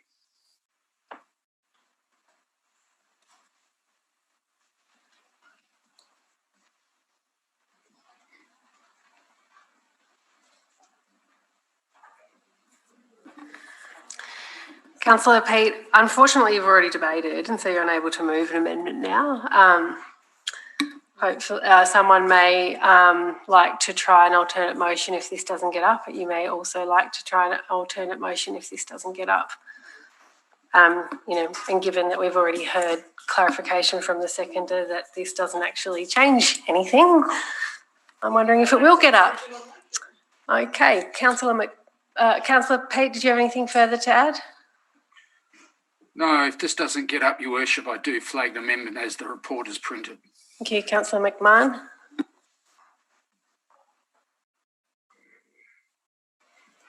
Thank you, Mayor Thompson. This has been a really tricky one to decide because it is such a worthy cause, and I do like to see that at least in this motion, it guarantees that the installation will go ahead for this very important piece of infrastructure within our city and piece of artwork. I suppose when I look at how the project may be managed into the future, I've got to look at how it's been managed so far. So my question is to the officers.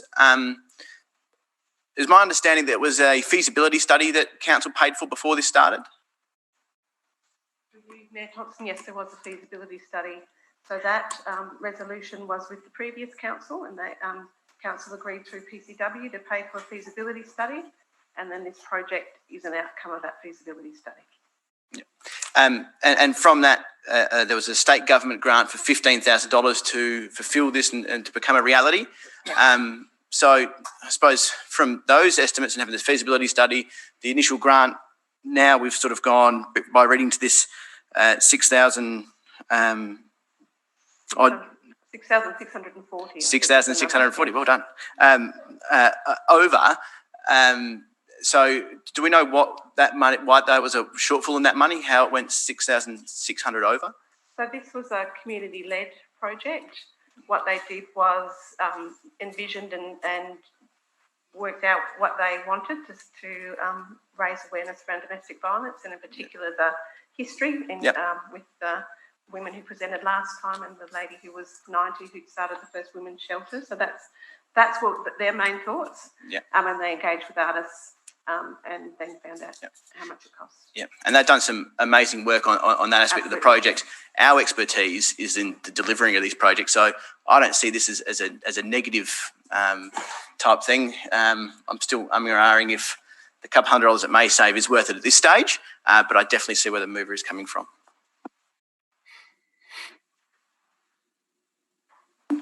Councillor Jamieson. Notice I didn't touch the things. Thank you. Look, perceptions become reality very, very quickly. When I look at this, I feel mean-spirited. That's what I feel, mean-spirited.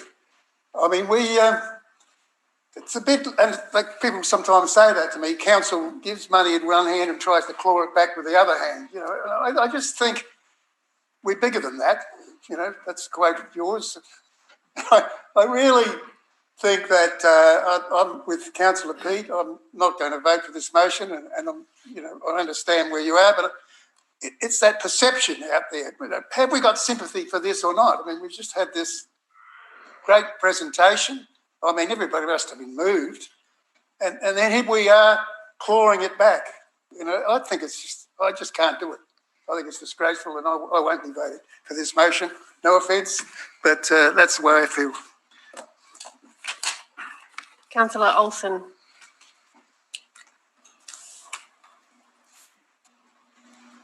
I move an amendment, please, Mayor, as written in the agenda. Go ahead. No.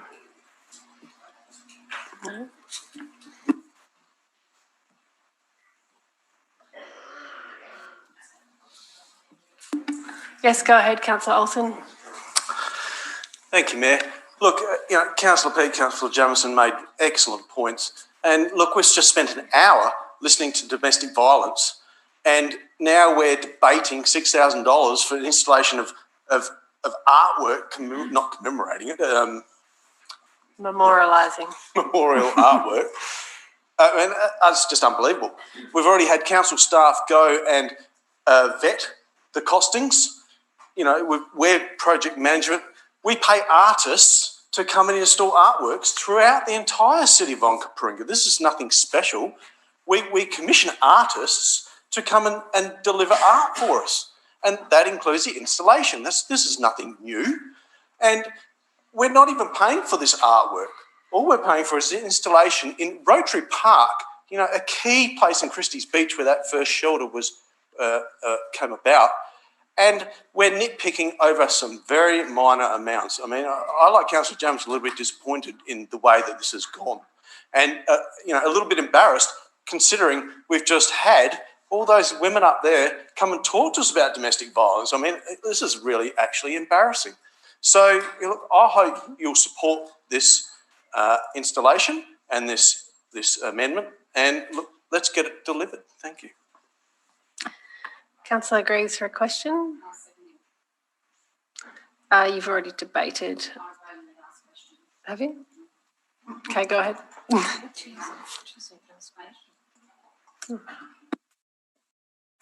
Thanks. I'm more than happy to second this amendment, Councillor Olsen.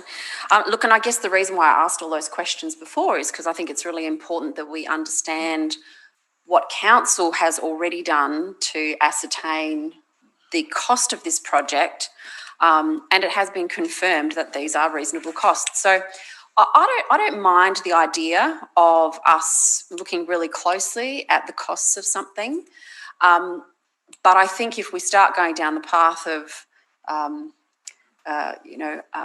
what was the word that was used, auditing these costs, and I guess looking for a couple of $100 savings here and there, that process is going to cost us probably more than the entire project itself.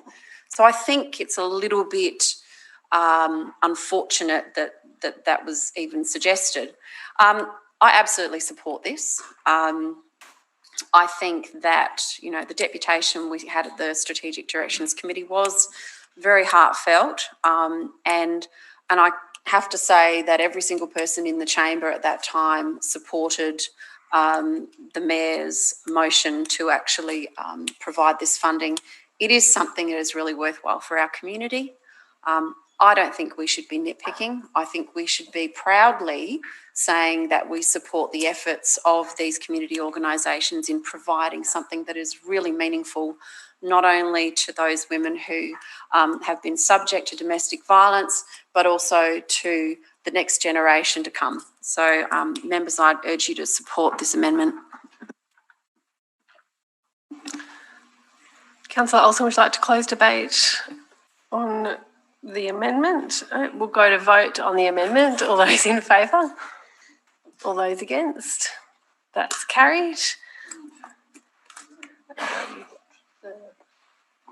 We'll put the motion as amended. All those in favour?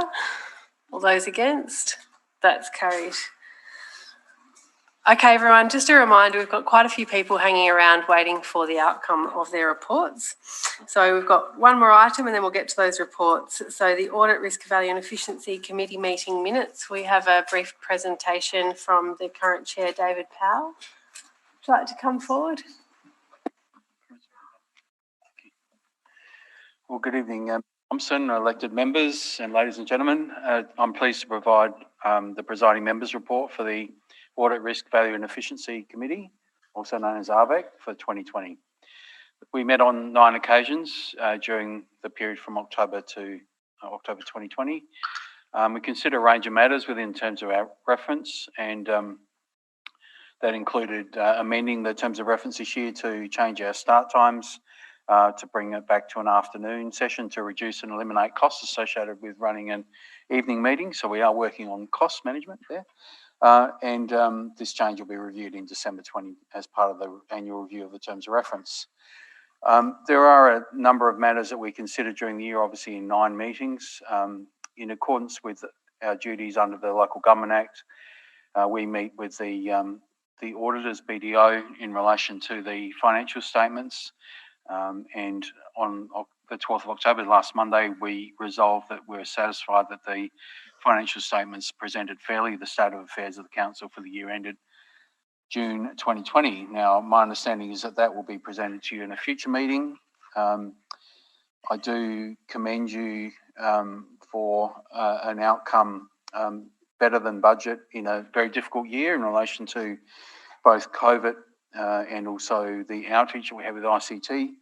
But I do, as a council, suggest that you consider that in future that large deficits are not really sustainable in the long term. So I would encourage you to have a look at that future years. I want to acknowledge the work of the finance team for the compilation of the financial statements and their effective working relationship with the external audit team. So during the year, we consider quite a number of financial reporting sustainability matters, including quarterly financial management reports, the draft budget, the long-term financial plan, key assumptions and forecast indicators, the end-of-year financial reporting timetable, and we also consider the regional authority reports, including both SWARA and Council Solutions, noting that Council Solutions actually ceased trading in February 2020 this year. We consider internal controls and risk management systems, including the quarterly risk management updates, the strategic risk register review. We reviewed council insurances. We considered a risk evaluation summary report that comes from the local government risk management services. We consider the work health and safety and return to work activities. We considered an information report on hospitality and expense reporting and grants and sponsorship program review. In terms of the external audit, we consider their completion letter, which is of their findings, their management report, their external audit plan, and we complete an external audit fraud questionnaire that's provided to ARVEC and also to the CEO and the CFO to complete in relation to any awareness of fraud.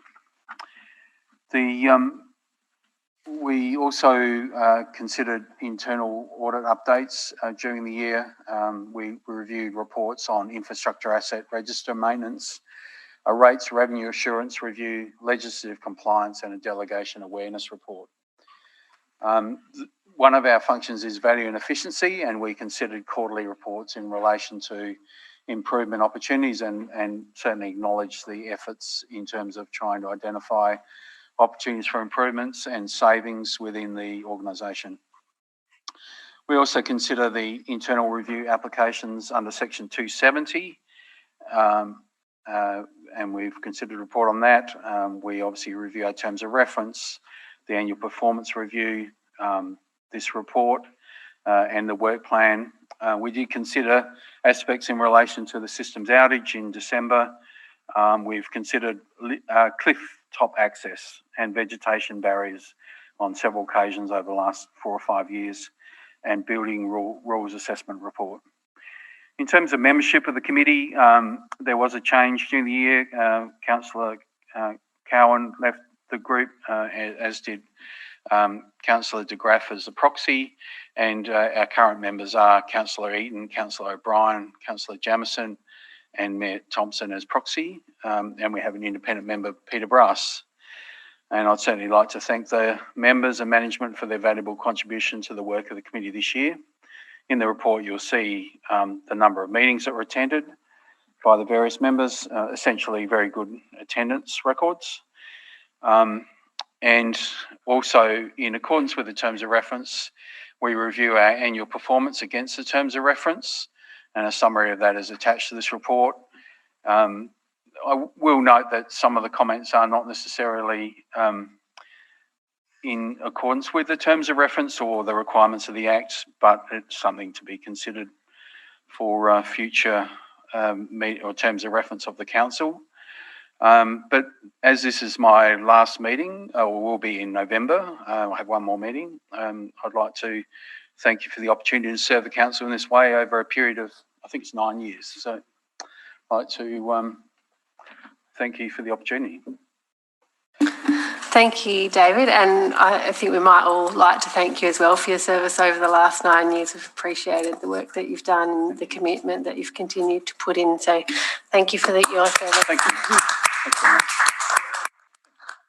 much. Before you duck off, I'll just see if we've got any questions from elected members. Councillor Brown. Thank you. With regards to the annual performance survey results, I guess that's something that you've devised and involved in. I'm just there were a couple of things that were fairly pertinent that I did questions on notice in 2015, and it hit the fan by 2017. In 9, the responses to recently it was said that there was a failure of agenda reports for reports to be presented as requested. And then the next one was about credit card. Is there something in place to be able to stop that sort of thing from happening? As a result of that, how are these surveys done? Are they just... These surveys? Once there's a survey and you get results, are there actions that result from the surveys? Yeah, well, the intention, Councillor Brown, would be that they would be considered in terms of improvements to both the activities of RVEC as well as potentially under terms of reference. In terms of reference, our reference point is always the Local Government Act as a starting point, and also what is considered good or normal practice in relation to audit committees, audit risk committees within councils. So there is opportunity to obviously look at ways of always improving the activities of a council like committee like RVEC. Right. In 25, there was a response which I sort of hold closely of a similar opinion regarding the undertaking review of the community grants, which we used to do annually. For some reason or other, it hasn't. Is there a process with RVEC as a result of this comment? That particular matter was discussed in the last RVEC meeting. My understanding is that there is some activity about to commence or a report to be brought to the chamber in a future meeting. I don't know the exact timing of that. That would be up to the administration to do. But my understanding is that there is a process that will happen working with the chamber in relation to the grants process. So RVEC don't have anything to do with this if there's a problem? I'm not sure necessarily there is a problem, but there is there are reports. There was a report to RVEC some 4 years ago in relation to grants internal audit, but that didn't necessarily identify that there was a significant issue with grants at that point in time. But my understanding is that there certainly have been requests from members of RVEC to consider, can we improve the grants process going forward? And my understanding is that there'd be a report that will come from administration to the chamber in relation to future reviews of the grant program. So if there's any sort of a probity issue, would that go to RVEC in the future? If there was a particular concern with that, my understanding on grants is that there will be a review of the whole program in terms of the number of categories of grants, etc., going forward. And there is an opportunity to be looking at that, given a pause, I guess, that's happened in relation to COVID, to do with a lot of the activities, all the programs that were being supported by grants. So there is an opportunity now to actually look at that whole grant program for the future without preempting what it might look like. I mean, that review has not been conducted. Thank you. Thank you. I think that might be Scott. I'm glad you had that much trouble with that screen. I hate it. I'd be glad to never use it again. That's it. Through you, Mayor Thompson, just to provide councillors with some information. I think some, if not all of you, are aware that we're currently actually undertaking the review of all the grants programs, which looks at all, I think, 32 grant programs that currently exist, the criteria associated with those grants, the outputs and outcomes that have been achieved to date, and whether or not they've actually met the promises that were made by those people that received those grants, and if not, then what was the issue associated with that, and then subsequently whether or not we'd need to review the current policy, develop a new, more comprehensive policy. That work's actually being undertaken presently. Thanks, David. There's no further questions. Great, and thank you. Thanks again for your service. Thanks. All the very best. Okay, members, we're moving into the reports. The first report is 9.1, Sellicks Beach Historic Motorcycle Race 2021. Councillor Peat. Thank you, Worship. Oh, sorry, my apologies, Councillor Peat. I've skipped ahead. We haven't actually moved the minutes. Is there a mover for the minutes?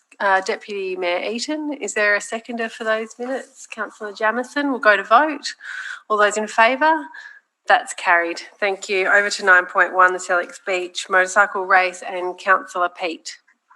Thank you, Worship. I'd like to put the motion as printed in the report. Thank you. Would you like to speak to that? Yes, I will, Your Worship. Members, I would think you would agree that the major consideration here is the protection of, one, the soft sand area above the high water line, the management to prevent damage of the pebble banks, and of course our possibly endangered hooded plovers. And I draw your attention to Brenton Matter's deputation, and on page 69 and 70 of our report, the commitment that organisers have given council and state government agencies regarding the management of these matters. Your Worship, please, members, I am a member of the Washpool Working Group, and through Facebook, a friend to all the environmental and conservation groups in this area.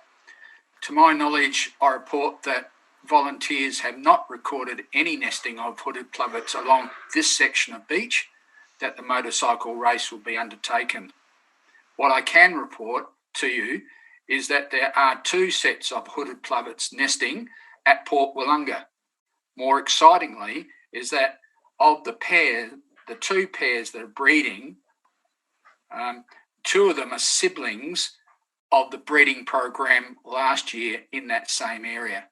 So there are hooded plovers that are nesting currently, but they are at Port Wollonga, and there has been no reporting of the nesting of hooded plovers along the section of beach of which this motorcycle race will be undertaken. And I commend the motion to members. Councillor Greaves wishing to second? Yep, thank you. Would you like to speak to that? Go ahead. Thanks, Mayor Thompson. Just very briefly.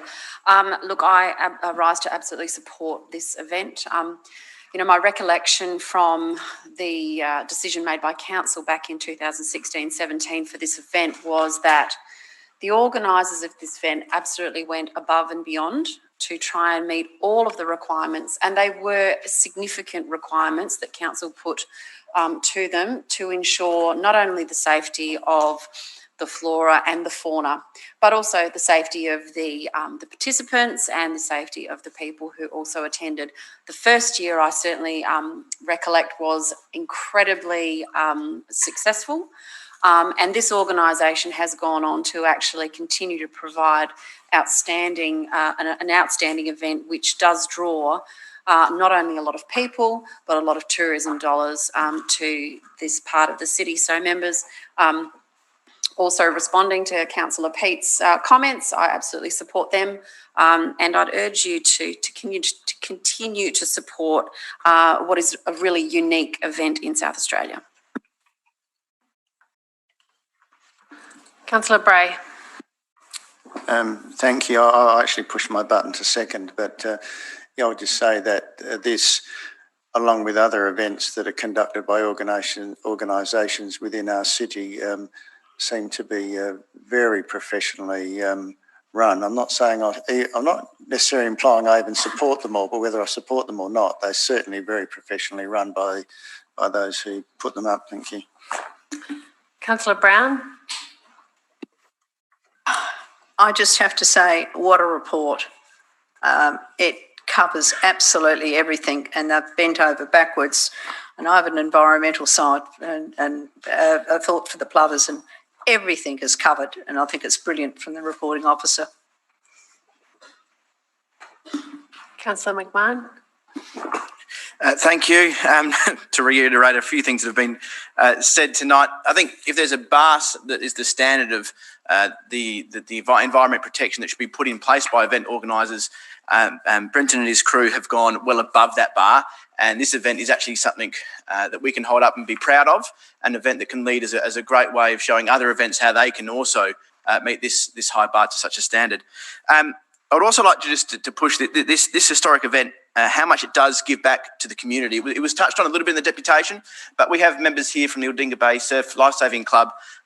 This is a significant fundraiser for this Surf Lifesaving Club, and that money that gets raised over this event does help to protect our beaches over the whole summer for the whole of the community as well. So just like to add that one in it.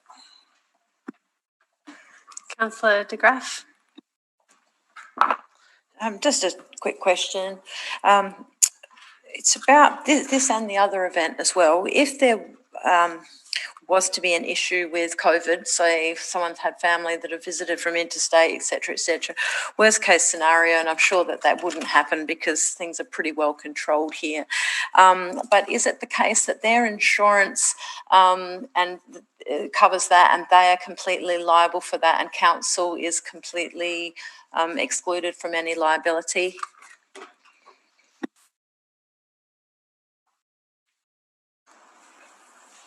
Through you, Mayor Thompson, it's correct. The event holders do have to indemnify council against all claims for everything and anything, both council and the state government, the owner of the Crown land. That's correct. They have to put in place all sorts of COVID-safe management plans following whatever the federal state government directives are of that time. March next year. Councillor Peet, would you like to close debate? Your Worship, I'll just make a quick statement really, and it refers to the comments made by other councillors, but particularly Councillor Brown and Councillor Brown.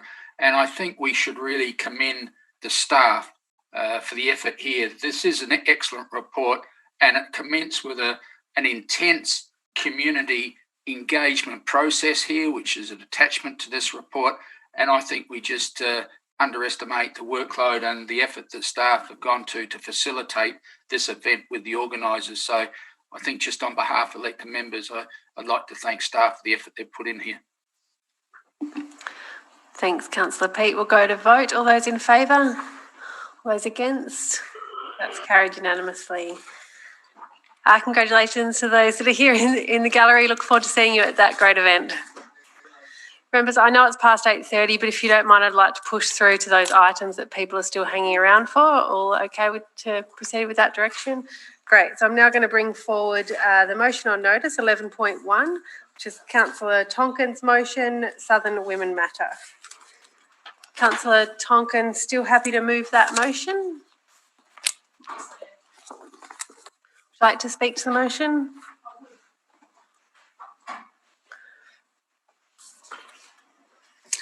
Members, domestic abuse, whether it's physical, emotional or financial, all impact on the lives of vulnerable people. Each form of abuse can contribute to a lifetime of mental and physical suffering and can be soul-destroying, devastating. 1 in 3 women experience domestic violence in their lives. 1 in 3. I will put to you that everyone in this room knows or suspects someone you know or have known who is a perpetrator or a victim of some form of domestic violence. My heart breaks for the children of those relationships. No child should have to fear for themselves or for their parent. In the city of Onkaparinga alone, the number of reported family domestic abuse related offences increased by 9.5% in 2018-2019. That's reported cases. How many go unreported? How many who have not been called out or not been intervened by family, friends or authorities? How will COVID have affected these families? Indications are that it will have increased the violence exponentially. To carry the stigma, it's unfair that the onus is on the victims to take action due to domestic violence, to carry the stigma of domestic violence, to worry for their children's futures above the normal. In consideration of the work that this organisation does to support women affected by domestic abuse, I ask you to support not only the motion as written today, but also the Southern Women Matter campaign now and into the future.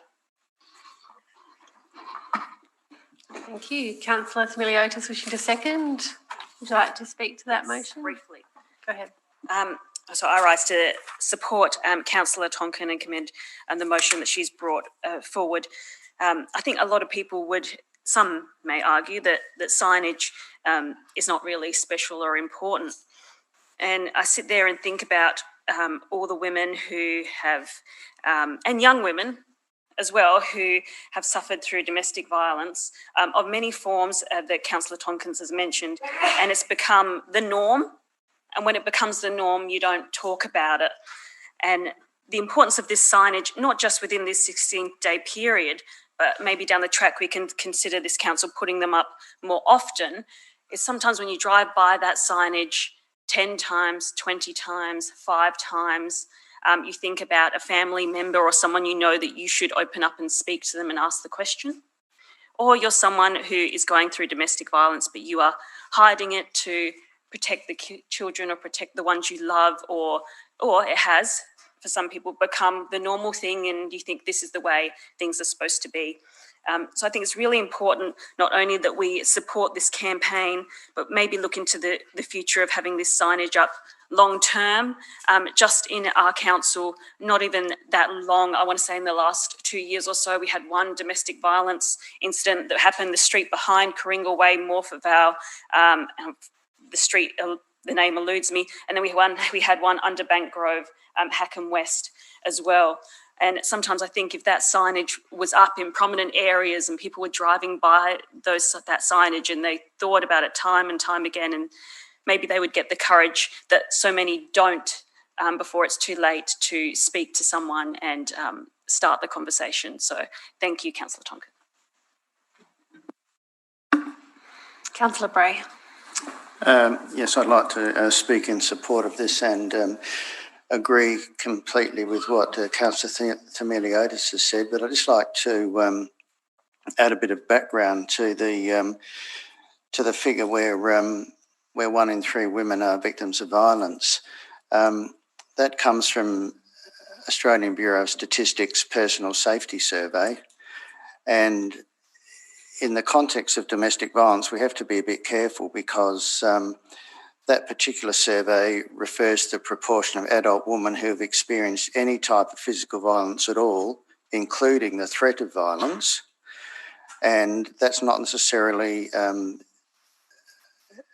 something that occurs in the home. And the example given, things such as an altercation with an aggressive shopping trolley driver or an incident of road rage. So it's quite a large figure, but has quite a low bar in terms of the definition and doesn't specifically apply to domestic violence. So possibly the domestic violence situation is very bad as it is not quite as black as 1 in 3 women might imply.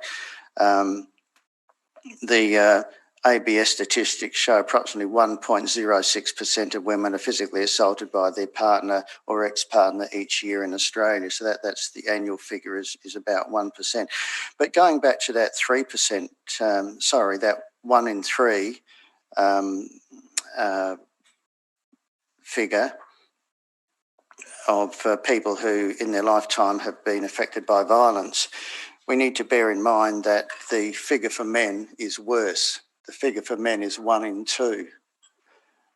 So that's the reason why I'm very, very pleased that the answers to my question in terms of things not being gender specific was that it won't be gender specific and will be raising awareness about violence of any kind.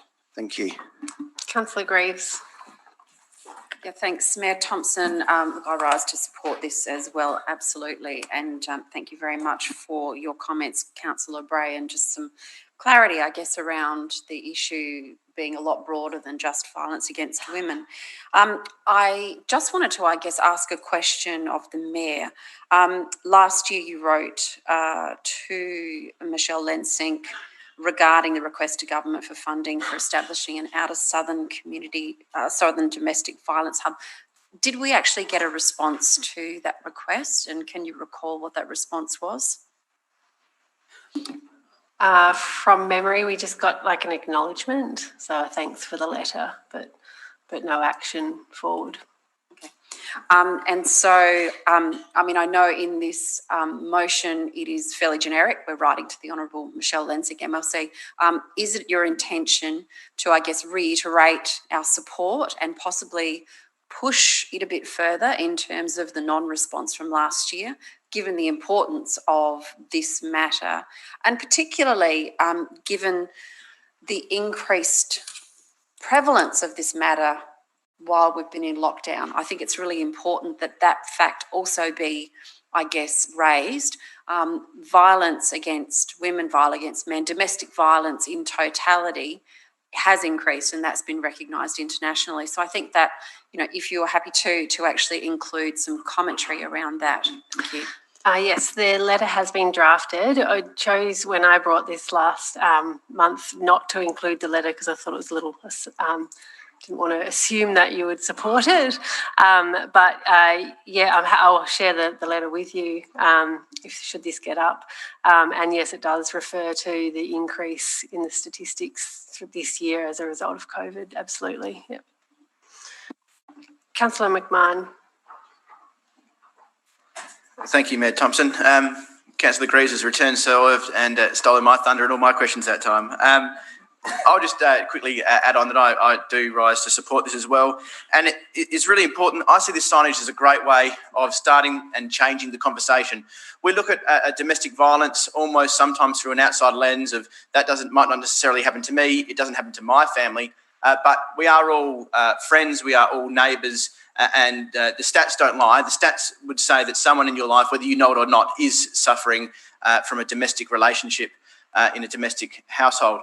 But our responsibility is sometimes as a neighbour, we might hear things, we might hear noises that trigger alarm bells, and we think that's not my business. It's not my place to maybe call the authorities if we do hear a disturbing noise, or that's their business, that's their family. This is about changing that conversation, giving people the confidence to have the courage to speak up, even if it's not directly involving your family itself. Thank you.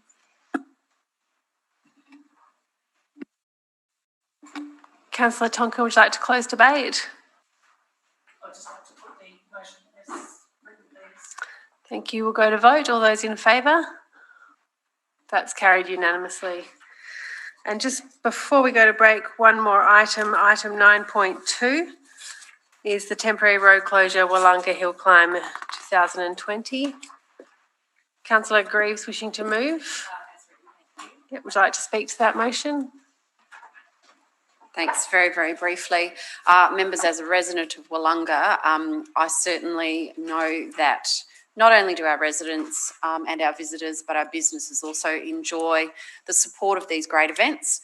There have been so few complaints over the years, and certainly I am aware that that the organisers live up to what they say they're going to deliver in terms of informing community and actually going out of their way to ensure that community members are still able to gain access and egress from their residences. So I ask you to support it. Thank you. Councillor Brown wishing to second. Would you like to speak to the motion? Just briefly, that another good report. Thank you. I think you've covered everything.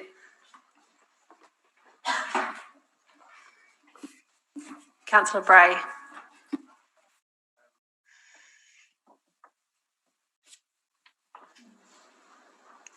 Yeah, so just to confirm what I read in the report, after last year's event, there were no complaints?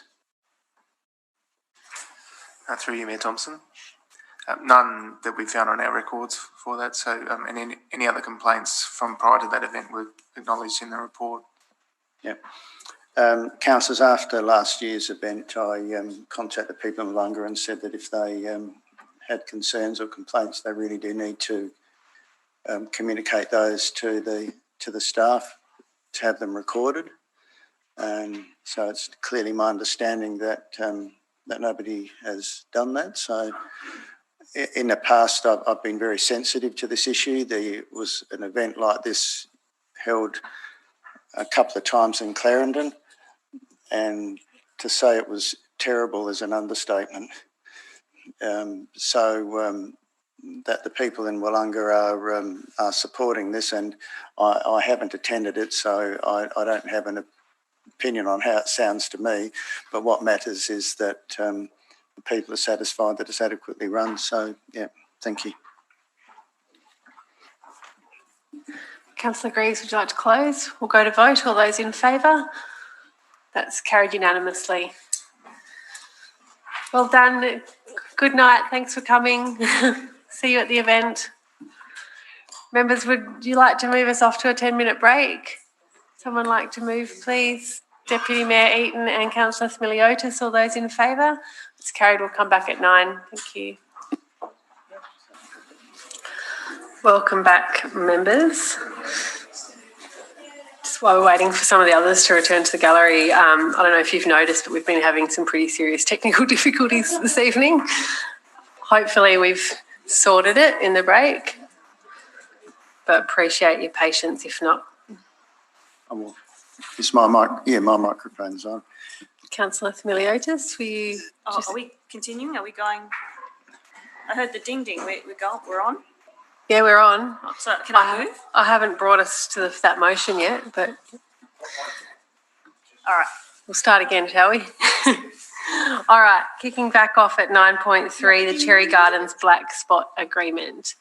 Councillor Smiliotis, Deputy Mayor Eaton, wishing to move. Would you like to speak to the motion? Yeah, all I'd like to say is that the funding's there. It's been identified as a black spot.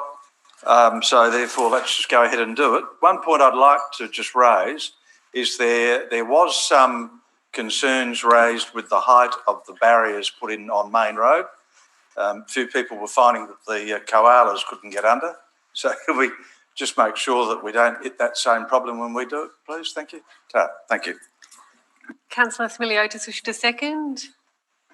Just really briefly to go on from Councillor Eaton, this is 100% funded through the federal government, which is fantastic. This 1.34 million will go a long way to addressing a lot of the issues that have been raised about Cherry Gardens Road. I think myself and probably Councillor Eaton and councillors even before my time have put in many EM inquiries about Cherry Gardens Road. So this funding is going to be fantastic for our community.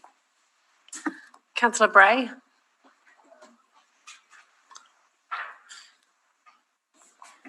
Yes, I'd like to just first of all support Councillor Eaton and the issue he raised about the wildlife. I hope that's taken very seriously. The only other comment I'd like to make is I hope that the state government can follow the federal government's wonderful leadership here and provide more 100% funding. Thank you. Thank you. Deputy Mayor Eaton, would you like to close debate? We'll go to vote. All those in favour? That's carried unanimously. Next item is 9.4. It's an update report on the revocation of community land at 28 Helmsman's Terrace, Seaford. Councillor McMahon. Thank you, Mayor Thompson. I'd like to move as written. Go ahead. Would you like to speak to that motion? Yeah, just really briefly, just like to commend staff on this report and for the land revocation process. This is the pinnacle of what this process is all about. If you drive past this parcel of land, you'd probably be surprised to know that that landowner doesn't currently own that land. So when you look at the community engagement, with only 2 people responding and both those people speaking in favour, it gives me a lot of confidence that there's no objections out there. The residents around Helsman Terrace are far more excited for the fact that we get to retain the basketball key and pergola in a little separate issue that we've been doing later on. That's what I've been hearing about. So very happy residents down there. Thank you. Councillor Peat, wishing to second. Thank you, Worship. Would you like to speak as seconder? No. Thank you. Councillor De Graaf. I was just wanting to either move it or second it, but happy to support it. It is only 45 metres square, and I totally agreed with what Councillor McMahon said. This is what the revocation process is supposed to be about, not the selling off of Girl Guide halls and kind of thing like that. So I do support it. Thank you. Councillor Bray. Yes, I'll just push my button to second it, but I like Councillor Graff's comment, it's only 45 metres square. Mind you, if things continued on the way they were a few years ago, that would be called a housing allotment today. Thank you. Councillor McMahon, would you like to close debate? We'll go to vote. All those in favour? It's carried unanimously. Item 9.4 is the On Business Partner Program Grants Round 2 2020. Are there any updates to this report? No. Members, what is your wish? Would someone like to move? Deputy Mayor Eaton, would you like to speak to the motion? Only that I'm confirming I actually sat on the committees and support the findings. So I think we just need to get on and get it done. Thank you. Thank you. Councillor De Graaf wishing to second. Would you like to speak to that? Go ahead. Yeah, just briefly, I just wanted to share something that happened to me a few weeks ago when I was at a community event on the weekend. There was a small business owner there, and he had actually won one of these grants from a few years ago. That was the $3,000 startup for his business, and he just said that really actually helped launch his business, and now his business was doing really well and it was very successful. So I just wanted to give you that feedback and let you know that, you know, even though it is only $3,000, sometimes that is all businesses need to actually get a start in some cases. So good on you for doing this great work. Thank you. Councillor Bray. Yes, thank you, Mayor Thompson. I take the point that Councillor Graff raised about the possibility that there may be some cases where it is possible to identify where such an small amount of money may help get a business off its feet. But given get a business on its feet, but given the long-term success rate of small business, the likelihood is very, very small that council's investment will have resulted in a business a number of years down the track. Small business failure is just really part of the process. It's a very high rate, and I don't know whether we should essentially be guessing who might succeed or not based on an assessment process. And then, of course, what are we actually assessing in terms of business in the city? We're actually assessing those who put in applications. So that doesn't necessarily mean that the money we're putting in is going to the most viable prospects at all. It's simply going to the most viable prospects out of those who choose to put in an application. And then having a look at the people who were awarded grants, I look at, as part of the process, we have some money that we need to distribute, and so those on the committee have to do the best they can at trying to find the best ones. It's probably a good thing I wasn't on the committee, because in trying to find the best ones, I wouldn't have known what to do and wouldn't have chosen any. If you go through that list, these are businesses that have decided to apply for the grant very sensibly because it's available. Whether or not it's going to make a long-term difference to their business is an entirely different matter. If they're smart enough to apply for it and they can give a reasoned enough argument to get it approved, then fair enough. It's us who have to question ourselves as to whether this is a good use of ratepayers' money. And I don't believe that it comes even close to being a halfway sensible use of ratepayer money. And I hope that we review these programs review them very objectively in terms of whether they actually do contribute to employment in our city. That's a second level. One level is, will it sustain a business? And especially for self-employed people, businesses fail, people start again, try something new. Often people may have a number of failures before they finally succeed. That's part of the process. But at the second level, the one that should really matter to us is even harder to achieve, and that is it going to promote employment by that business and ongoing employment? And for some of these in here where they talk about the desirability of ongoing employment, there's no way, given the cost of employing a person, that $3,000 is going to have any influence at all. So that brings you then back to the question, why on earth would we do it? So I'll just leave it at that. Thank you. Councillor Greaves. Thank you, Mayor Thompson. And just to provide, I guess, a bit of an opposing view to Councillor Bray's. This particular grant program is not just about handing out cash. It certainly is a way to provide a level of support for businesses, whether it's a startup, whether it's for advertising or marketing expertise, whether or not it's to bring some of those things in to assist their business. But the actual process of people applying for this grant is also a way that our on-business partner program can actually connect with businesses to provide a whole range of other supports. And I think, you know, in the past it's been things like, you know, professional development, it's about marketing, it's about better social media use, it's about a whole range of things. It actually connects those businesses to the specialists and to the council staff who can then assist in growing their business. Yes, it is a bit of cash, and I think Councillor Bray's right. We can't hand on heart say this has contributed to X number of people employed. But I think if you have a look at the success of businesses, not all of them, but a fair whack of them, the success of those businesses who have actually received grants in the past, and I'll, you know, give you one example, Shifty Lizard. You know, if you've ever been up High Street in Wollonga, Shifty Lizard actually got a $3,000 grant so they could actually get the equipment required so that they could actually have all of their beers on tap. That business is now employing locals, lots of locals. You know, that business is now open 7 days a week from lunchtime right through to late evenings. If you can't tell me that our contribution of $3,000 didn't go some way, our ability to connect them with the expertise to support their business doesn't go a long way, then I don't know what does. I absolutely support this. It is a really hard task, Councillor Eaton, actually going through the process and wading through all of those applications, because it is difficult to pick winners.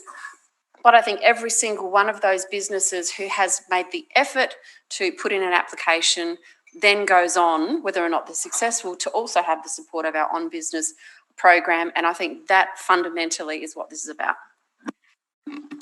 Deputy Mayor Eaton, would you like to close debate? No, we'll go to vote. All those in favour? All those against? That's carried.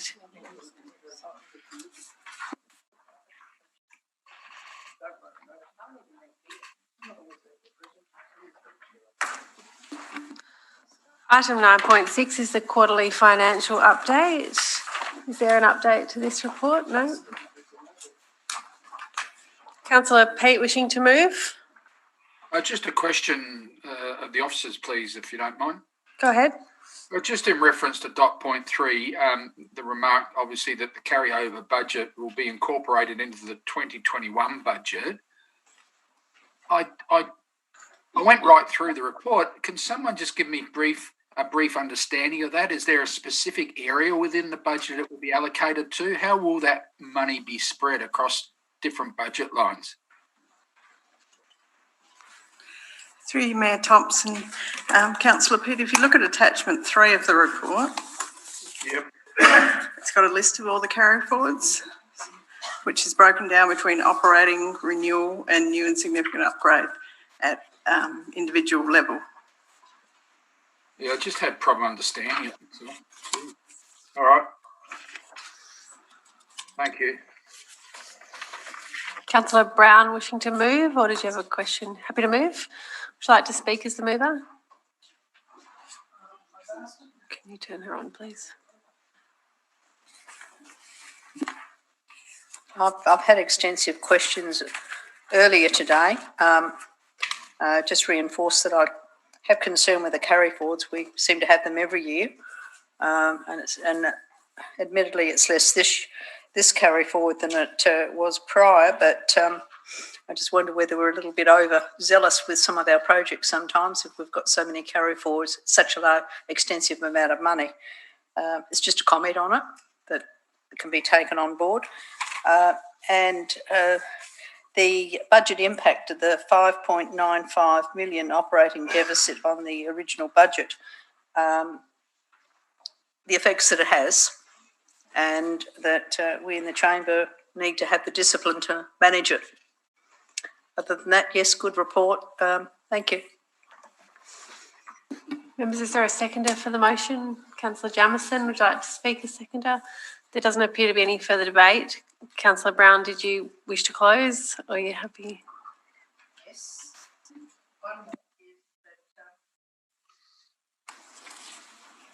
Ready?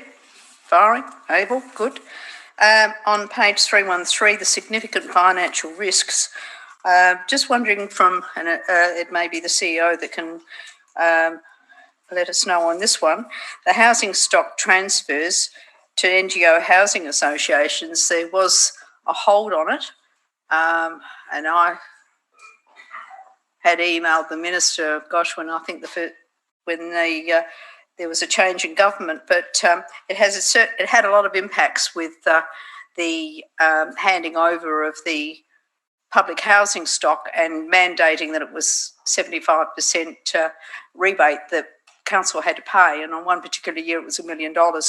I'm just wondering where we're trading with this, that they're still arresting it, not passing over anymore. I mean, it was a prior government, but they may see it. I know it's costing Michelle Lensick a lot of money on public housing at the moment to get it up to date. Yeah, if I may, through you, Mayor Thompson. Look, we do recognise the significant impact that can have, and haven't had any further transfers. It is something we continually monitor, because you are correct in that we have to, we are mandated to give back a 75% rebate. There hasn't been any movement lately, but I think, like you say, there are reported issues in maintenance and other aspects of public housing at the moment. So it is something we're keenly watching. So are we negotiating with them to try and stop it from the public housing to, I guess it was seen as a cheaper way to send it off to some of the charity groups than manage it. But it's a huge impact to local government if that starts up again. I think this is my personal preference is not to raise that with them at the moment, but continually monitor. And if something should start to move, then start to advocate for our benefit, but also maybe engage the LGA as well to assist us in that. But it's one of those matters I wouldn't like to go and start to negotiate on something that they're not asking us to even consider at the moment. Yeah, well, because there are items like cost shifting. They were looking at there are various areas where it has cost shifted, but then again, they've given away the rate capping, and there's always been the argument with local government because of the cost shifting. It's an impact to local government, and that was purely cost shifting. So we're not going to negotiate it not going to try and reinforce the fact that this is a huge impact to local government, but it's also a problem when the state government give away government housing. Through you, Mayor Thompson. Look, I just reiterate, it's not something I want to raise at the moment with them, because I don't want them to start to think about it. But you can rest assured that should they start to head down that path again, it is something that we will push back on as strongly as we can. I think the Mayor's heard me too, so she'll be mixing in certain circles. Thank you. Councillor Brown, you haven't quite closed. You just asked questions, and Councillor Pete's had his hand up, so I'm just going to quickly go to him before you officially close. Councillor Pete, did you have a burning question or a last comment? Please, it was just an just a clarification. I understand this report and had a good look at attachment 3. It shows the carry forwards. My understanding, though, of budget review also generally showed us what surplus we had. In other words, what projects came in under budget and we have a surplus. Can the officer tell me where I can find that in this report?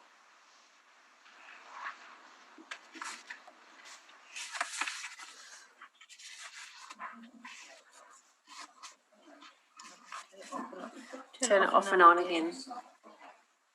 Turn it off and on. Oh, it's still flashing. Try it again. On and off again. Yep.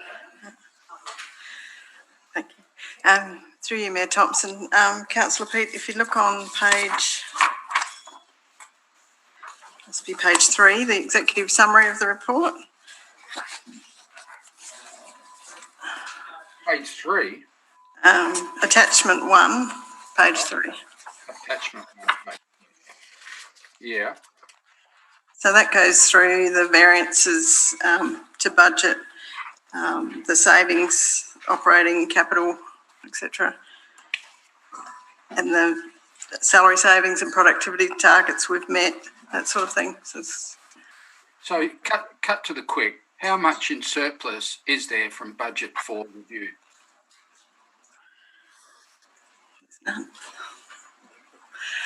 Through you, Mayor Thompson, there's no surplus. There was some savings across the 4 departments, but then there was corporate costs like leave provisions, etc., which have absorbed that.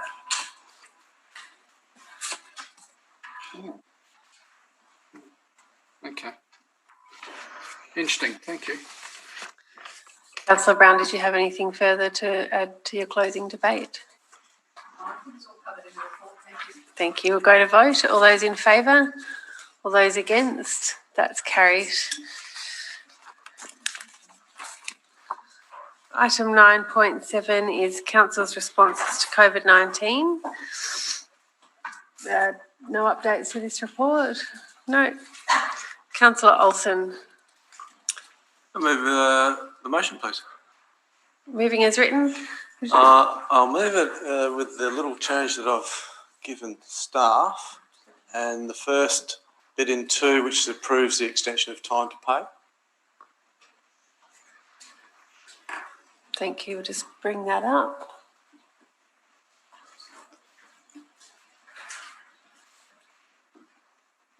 So I'll just explain that. It's just making it clear when we first did this way back, we didn't include the community-owned sports clubs. And so as per the response we got back today from staff, for just making it clear for those clubs, it's a 25% reduction on expenses and a $5,000 cash payment as per the previous one. I didn't see it in the report. You might be right, but just making it clear in the motion, that's all that is. So it's no difference. Right? Go ahead. Look, I think this is a good move to continue to support these sporting clubs, council-owned and community-owned. I think that's pretty obvious. They really haven't had any income over this period. They're still suffering. So I think that makes sense, point 1. Point 2, for those ratepayers who really are struggling, to pay those rates in time, to give them an extra 8 weeks to get them back on the feet, to pick up employment, I think is a good thing to do. I think that's worthy because it won't affect a lot of the ratepayers. However, those who really are struggling, I think will appreciate that extra time to get themselves back on their feet. Number 3, I'm happy to put forward in this motion, we don't do anything with hand sanitation, but I have a notice of motion coming up, which I'll actually go a little bit further into that. But for the purposes of this motion, I'm happy to leave it, with no further additions at this time. And number 4, I'm quite happy to support the recovery of those businesses to get them moving and back on their feet again too. So I hope you'll support this. Councillor Bray wishing to second? Yes, and just to make the observation that Councillor Olsen has put those extra words in which were taken from the body of the report as well. They were in the body of the report, so yeah, that makes sense. Thank you. Councillor de Graaf. Thank you. I have a question. I did put this in a bit earlier today, but I wasn't sure if I got it in time. Two questions, actually. So if Councillor Olsen hasn't put forward the motions yet about the toilets, I'm assuming if that gets accepted later, it'll override this one, because this particular motion isn't accepting the soap to go. Is that right? Or So this is for this time. So if Councillor Olsen's motion comes forward, then there'd be a report coming back in, what was it, January or April? January. All right, gotcha. Yeah. All right, good. All right, my other question is actually about the rates. So I'm just wondering how that $260,000 comes about, because usually when I make inquiries about this, I'm told that there's not actually that many people who are applying for rates hardships applications, and there's not that many people who are having these issues with that. But then I've seen very high numbers of people who are on payment plans. And if there's $260,000 there, how is that actually made up? Through you, Mayor Thompson, the calculation of $260,000 of lost fines and interest revenue was based on our outstanding balance at June, which was $7.4 million. So under the Local Government Act, we charge a 2% fine on the first month that the rates become overdue, and then there's an interest that is charged on an accumulated monthly basis, which is based on the cash advance debenture rate plus 3%, and that's set out through the Local Government Act. So using those calculations and based on the $7.4 million of outstanding rates that we had at the end of June, we took the assumption that all of those rates, if they were to continue to be overdue for the 3 months, as outlined in the report, it would total $260,000. So, but I do understand that a component of that is overdue, the overdue rates. So that's the fines that haven't been issued, but then the other component is the interest that hasn't been accrued. That's correct. What, could you separate those figures, please? I would have to take that on notice to separate that in its exact form. Okay, happy if you could provide the details later. Do you have a rough estimate at all, whether it be like 75% versus 25%? I would have to take that on notice, Councillor de Graaf. Yeah, okay. I'm still, I look forward to seeing that. I'll question a bit more when it comes in. Thank you. Councillor Pete. Thank you, Worship. Just a quick one, please, in relation to Councillor de Graaf's question. Can I just have clarification from the officers in relation to, we're putting this motion not to proceed with additional hand hygiene services, and it is possible that after Councillor Olsen's no-sum motion gets up and then a report comes back and perhaps we do approve additional hand sanitisers at that time.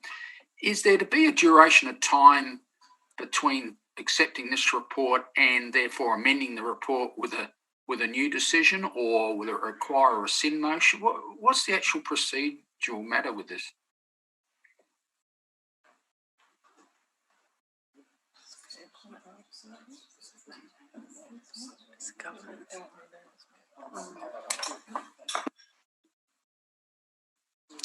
Through you, Mayor Thompson, the procedural matter on that one is that this resolution is written to be effective at this time. I think dot point 3, the last few words on it are at this time. So we're assuming that that relates to the COVID thing, timing, and then once it, if a report does come back to council, as per Councillor Olsen's norm, that report then, the resolution in that would then describe when any new actions would take place.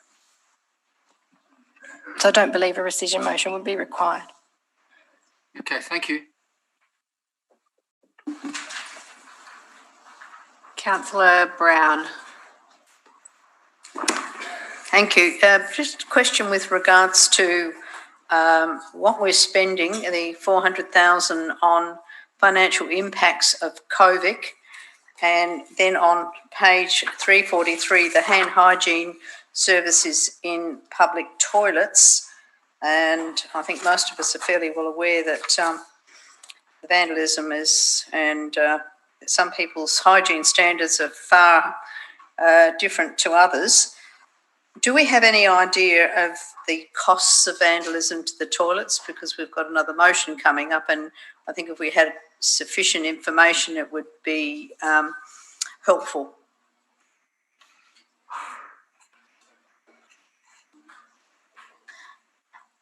Through you, Mayor, if we could take that on notice, we will respond to you with that response.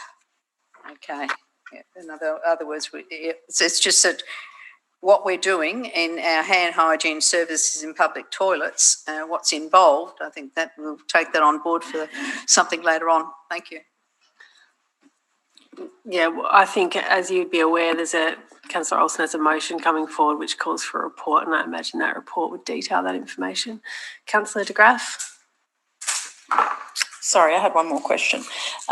Jade, would you mind explaining how the interest component works? Because I did have a resident actually bring this up to me quite a while ago, saying that the council actually makes money on the interest from rates, whereas if it was billed in a different way, then the ratepayer could potentially be having that interest. So I was just wondering if you could clarify it a little bit more.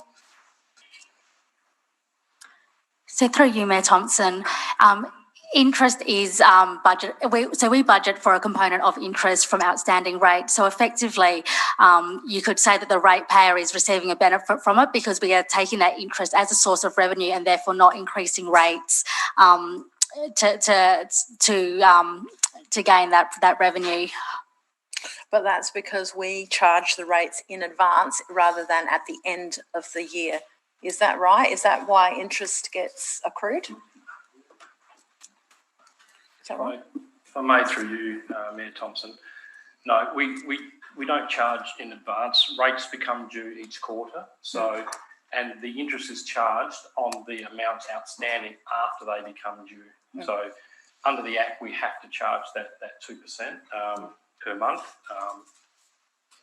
but it's only once those rates become due, and they only become due quarterly. All right, yes, I should know that from my own rates bill. I've seen how it's charged. Thank you. So with this, though, it's just talking about 8 weeks past the extension date. And so if it adds up to $260,000, then it must be quite a lot of people who have actually asked for an extension in their time to pay. Like, do you have those numbers that it actually equates to that, or is this still just assuming that if it's a certain percentage? Because I thought we would actually know how many people who've actually applied to have their rates on hold. Through you again, Mayor Thompson. Look, year on year, there is around $800,000 worth of interest and fines that we do recognise as revenue in our accounts. And the $260,000, I guess, is a portion of revenue that we're foregoing because we are not going to charge interest and rates during this period. All right. It's an estimate as well, isn't it? Yeah. Correct. All right. Thank you. Councillor McMahon. Thank you, Mayor Thompson. My question is to the mover, if he would consider possibly, in light of the fact that we have a motion coming up in relation to dot point 3 here, and that the fact that dot point 3 is actually the status quo, could we get rid of dot point 3 from this motion to get rid of any question mark? It doesn't change the outcome because this is the status quo. Because potentially what we've got here is we're saying here as council that we've considered the financial impacts, and at this time, at the COVID time, it's not needed, but post-COVID it is needed. Can I just clarify on page 343, it says, council may choose to alter this position at a later date. I'm not saying just get rid of it. It doesn't change anything at all. It doesn't need to be in the motion at all. It's up to you, Councillor Olsen.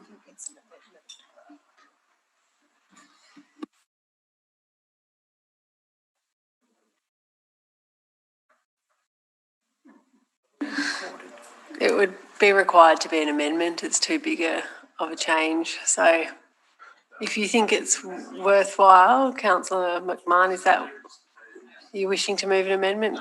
No. Councillor Olsen, would you like to close debate? We'll go to vote. All those in favour? That's carried.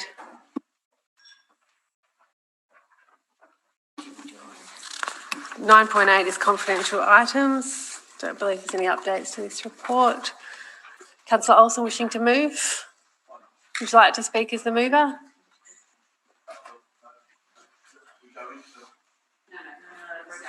Oh, sorry, this is the confidential items report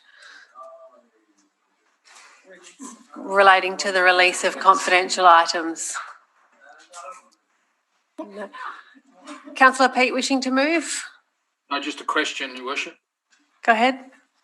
Your Worship, a number of times through the spreadsheets there, it mentions code of conduct and the need to retain in confidence, and I can understand that. But can I just ask the officer or someone, is there currently an outstanding code of conduct in relation to an elected member at all?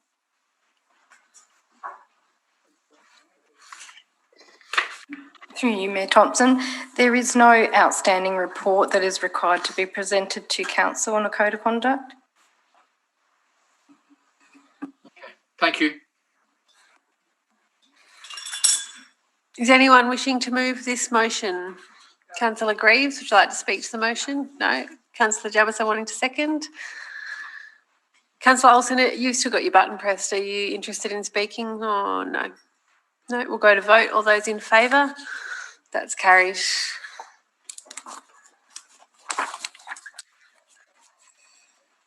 Uh, 9.9 is the Council and Committee reporting schedule. I believe there is an update to this report. Through you, Mayor Thompson, if members can refer to page 368 of the agenda. The EM session that is being scheduled for the 27th of October has been cancelled. For the SDC meeting of the 3rd of November, the draft Arts and Cultural Development Strategic Plan has been removed. For the council meeting of the 17th of November, we will be bringing forward the RVEC committee membership report. And for the RVEC meeting of the 30th of November, the value of LGA membership will actually be moved from that to the next council meeting of 17th of November. Members, what is your wish? Would someone like to move? Councillor Greaves, would you like to speak as the mover? Is there a seconder for this motion? Deputy Mayor Eaton, would you like to speak? Right, we'll go to vote. All those in favour? That's carried. Next item on the agenda is the questions on notice, and we have questions from Councillor Familiotis on service sharing and the LGA membership. And the answers are available here within this agenda and will also be in the minutes. Just to clarify, the LGA membership, as we just heard, we'll have a report on that at the next council meeting, and that breakdown of the benefits will be broken down in further detail than what you've got right now. We'll move on to motions on notice. We've already heard 11.1, so 11.2 is motion on notice from Councillor Olsen, hand sanitation for public toilets. Still happy to move that motion? Go ahead.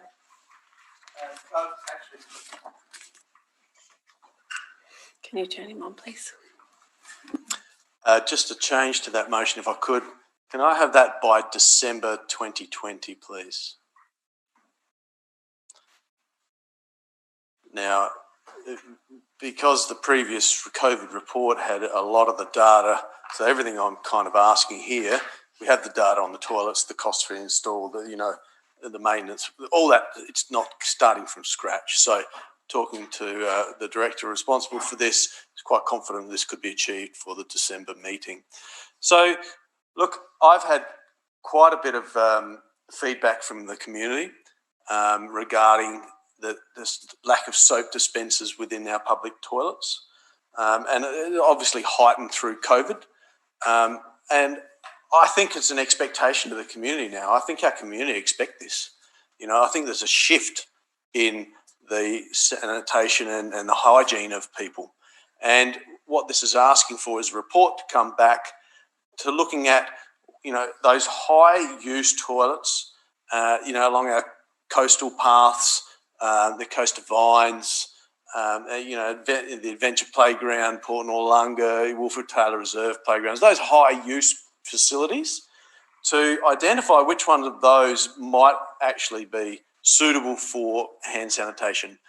And as Councillor Brown mentioned a little bit earlier, an understanding of what actual vandalism occurs in those, and perhaps run a trial, providing the costings that come back, if we're satisfied with that, for 6 months, 12 months, and actually see how that goes, because I think this is here to stay. I don't think this is going to go away anymore, and I think the community are more and more going to have an expectation of, soap within their public toilets. But let's start off with those high use areas rather than every single public toilet, and just see how this goes. That's the intent of this. But let's all get the information coming back in a report. We can make an informed decision. Legislation's a bit loose and airy-fairy, and I think even our interpretation's a little bit loose and airy-fairy. But, let's get all that information and make some informed decisions. And our community can see what we're making a decision on, whether we do or don't. But I think this is something which is going to be a high priority for our community, and an expectation of a service level for council to provide. I hope you support this. Thank you. Councillor Bray, wishing to second? Yes, but I'd like, before doing that, would I be able to ask the mover be prepared to amend it with just a few extra words? Go ahead and ask him. I'm just wondering whether, based on the mover's own debate, I'm wondering whether on dot point 4, it could be just changed a little, say a strategy and timing for potentially installing hand sanitation to these high-use toilets, including the possibility of a trial in selected locations.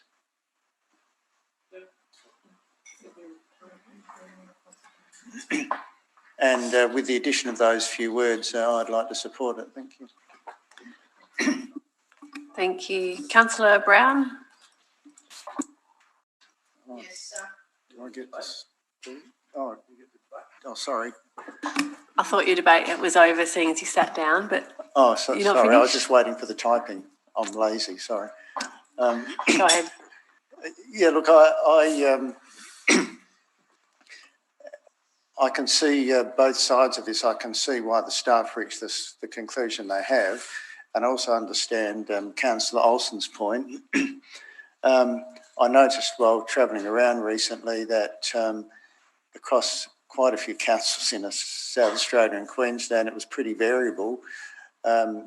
In the bigger centres, there seemed to be less, and in the very small compact community centres, where you're talking maybe a more cohesive rural community, there was a lot more sanitisers in the public toilets, possibly because they don't suffer the same degree of vandalism that we may have to cope with as inevitably a city with a very varied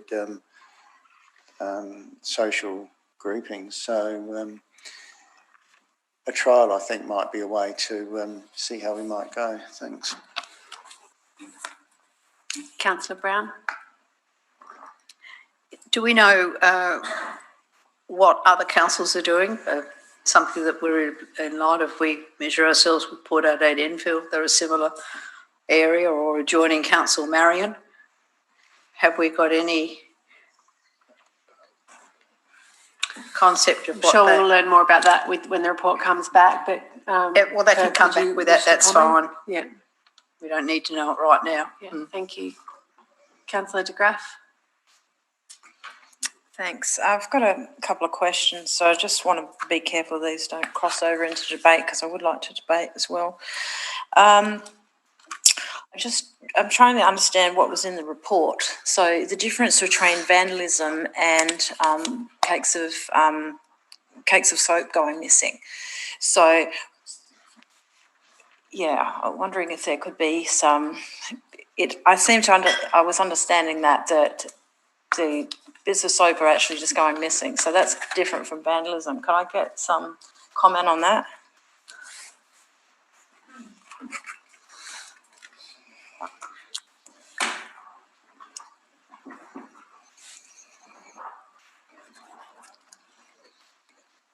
Through you, Mayor Thompson, the types of vandalism that occur are soap dispensers being ripped off the walls and spread across the floors. So the detergent, if you like, being spread across the floors. Vandalism through ripping doors off or anything that's fixed, and generally graffiti and other things that probably don't want to talk about right now. So it's quite broad.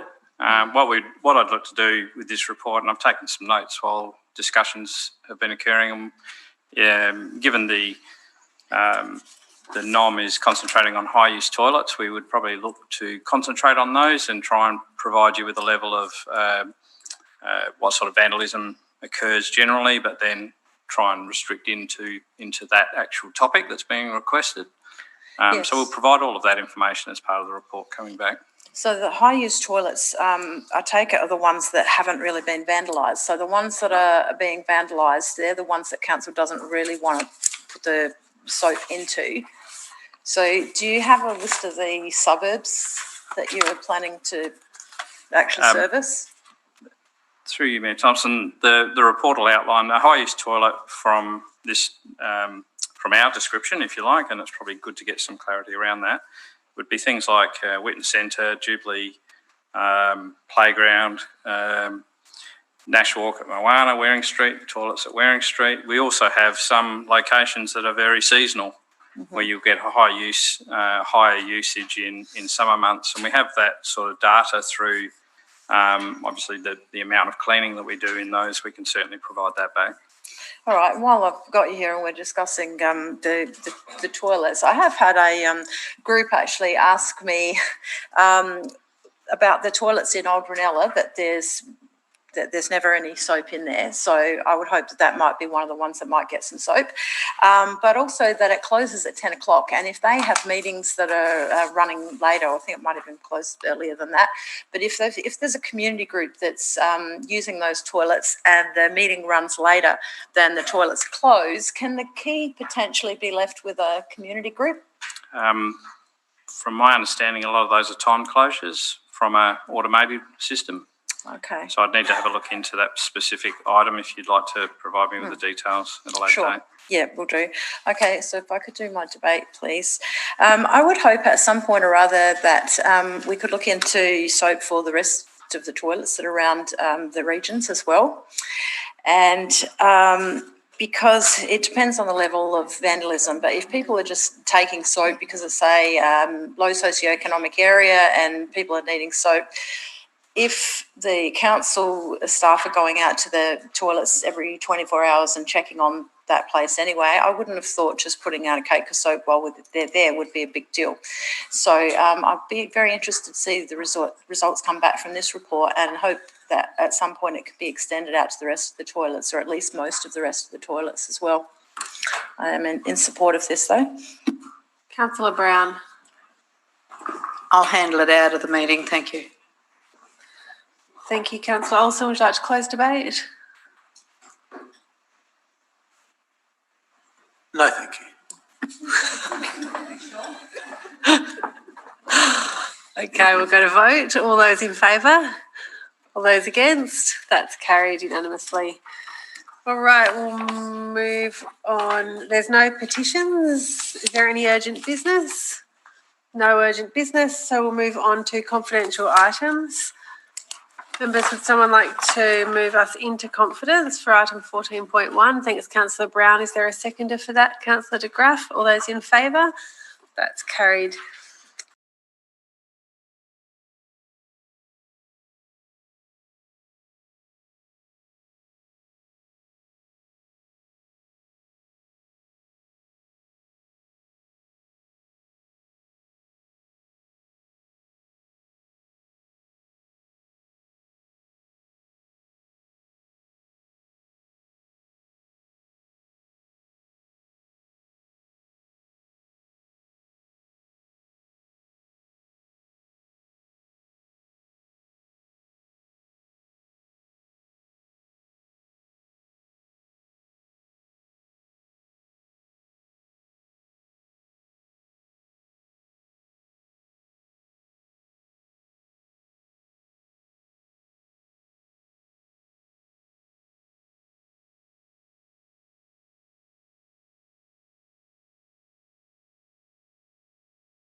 And we'll close the meeting at 10:15.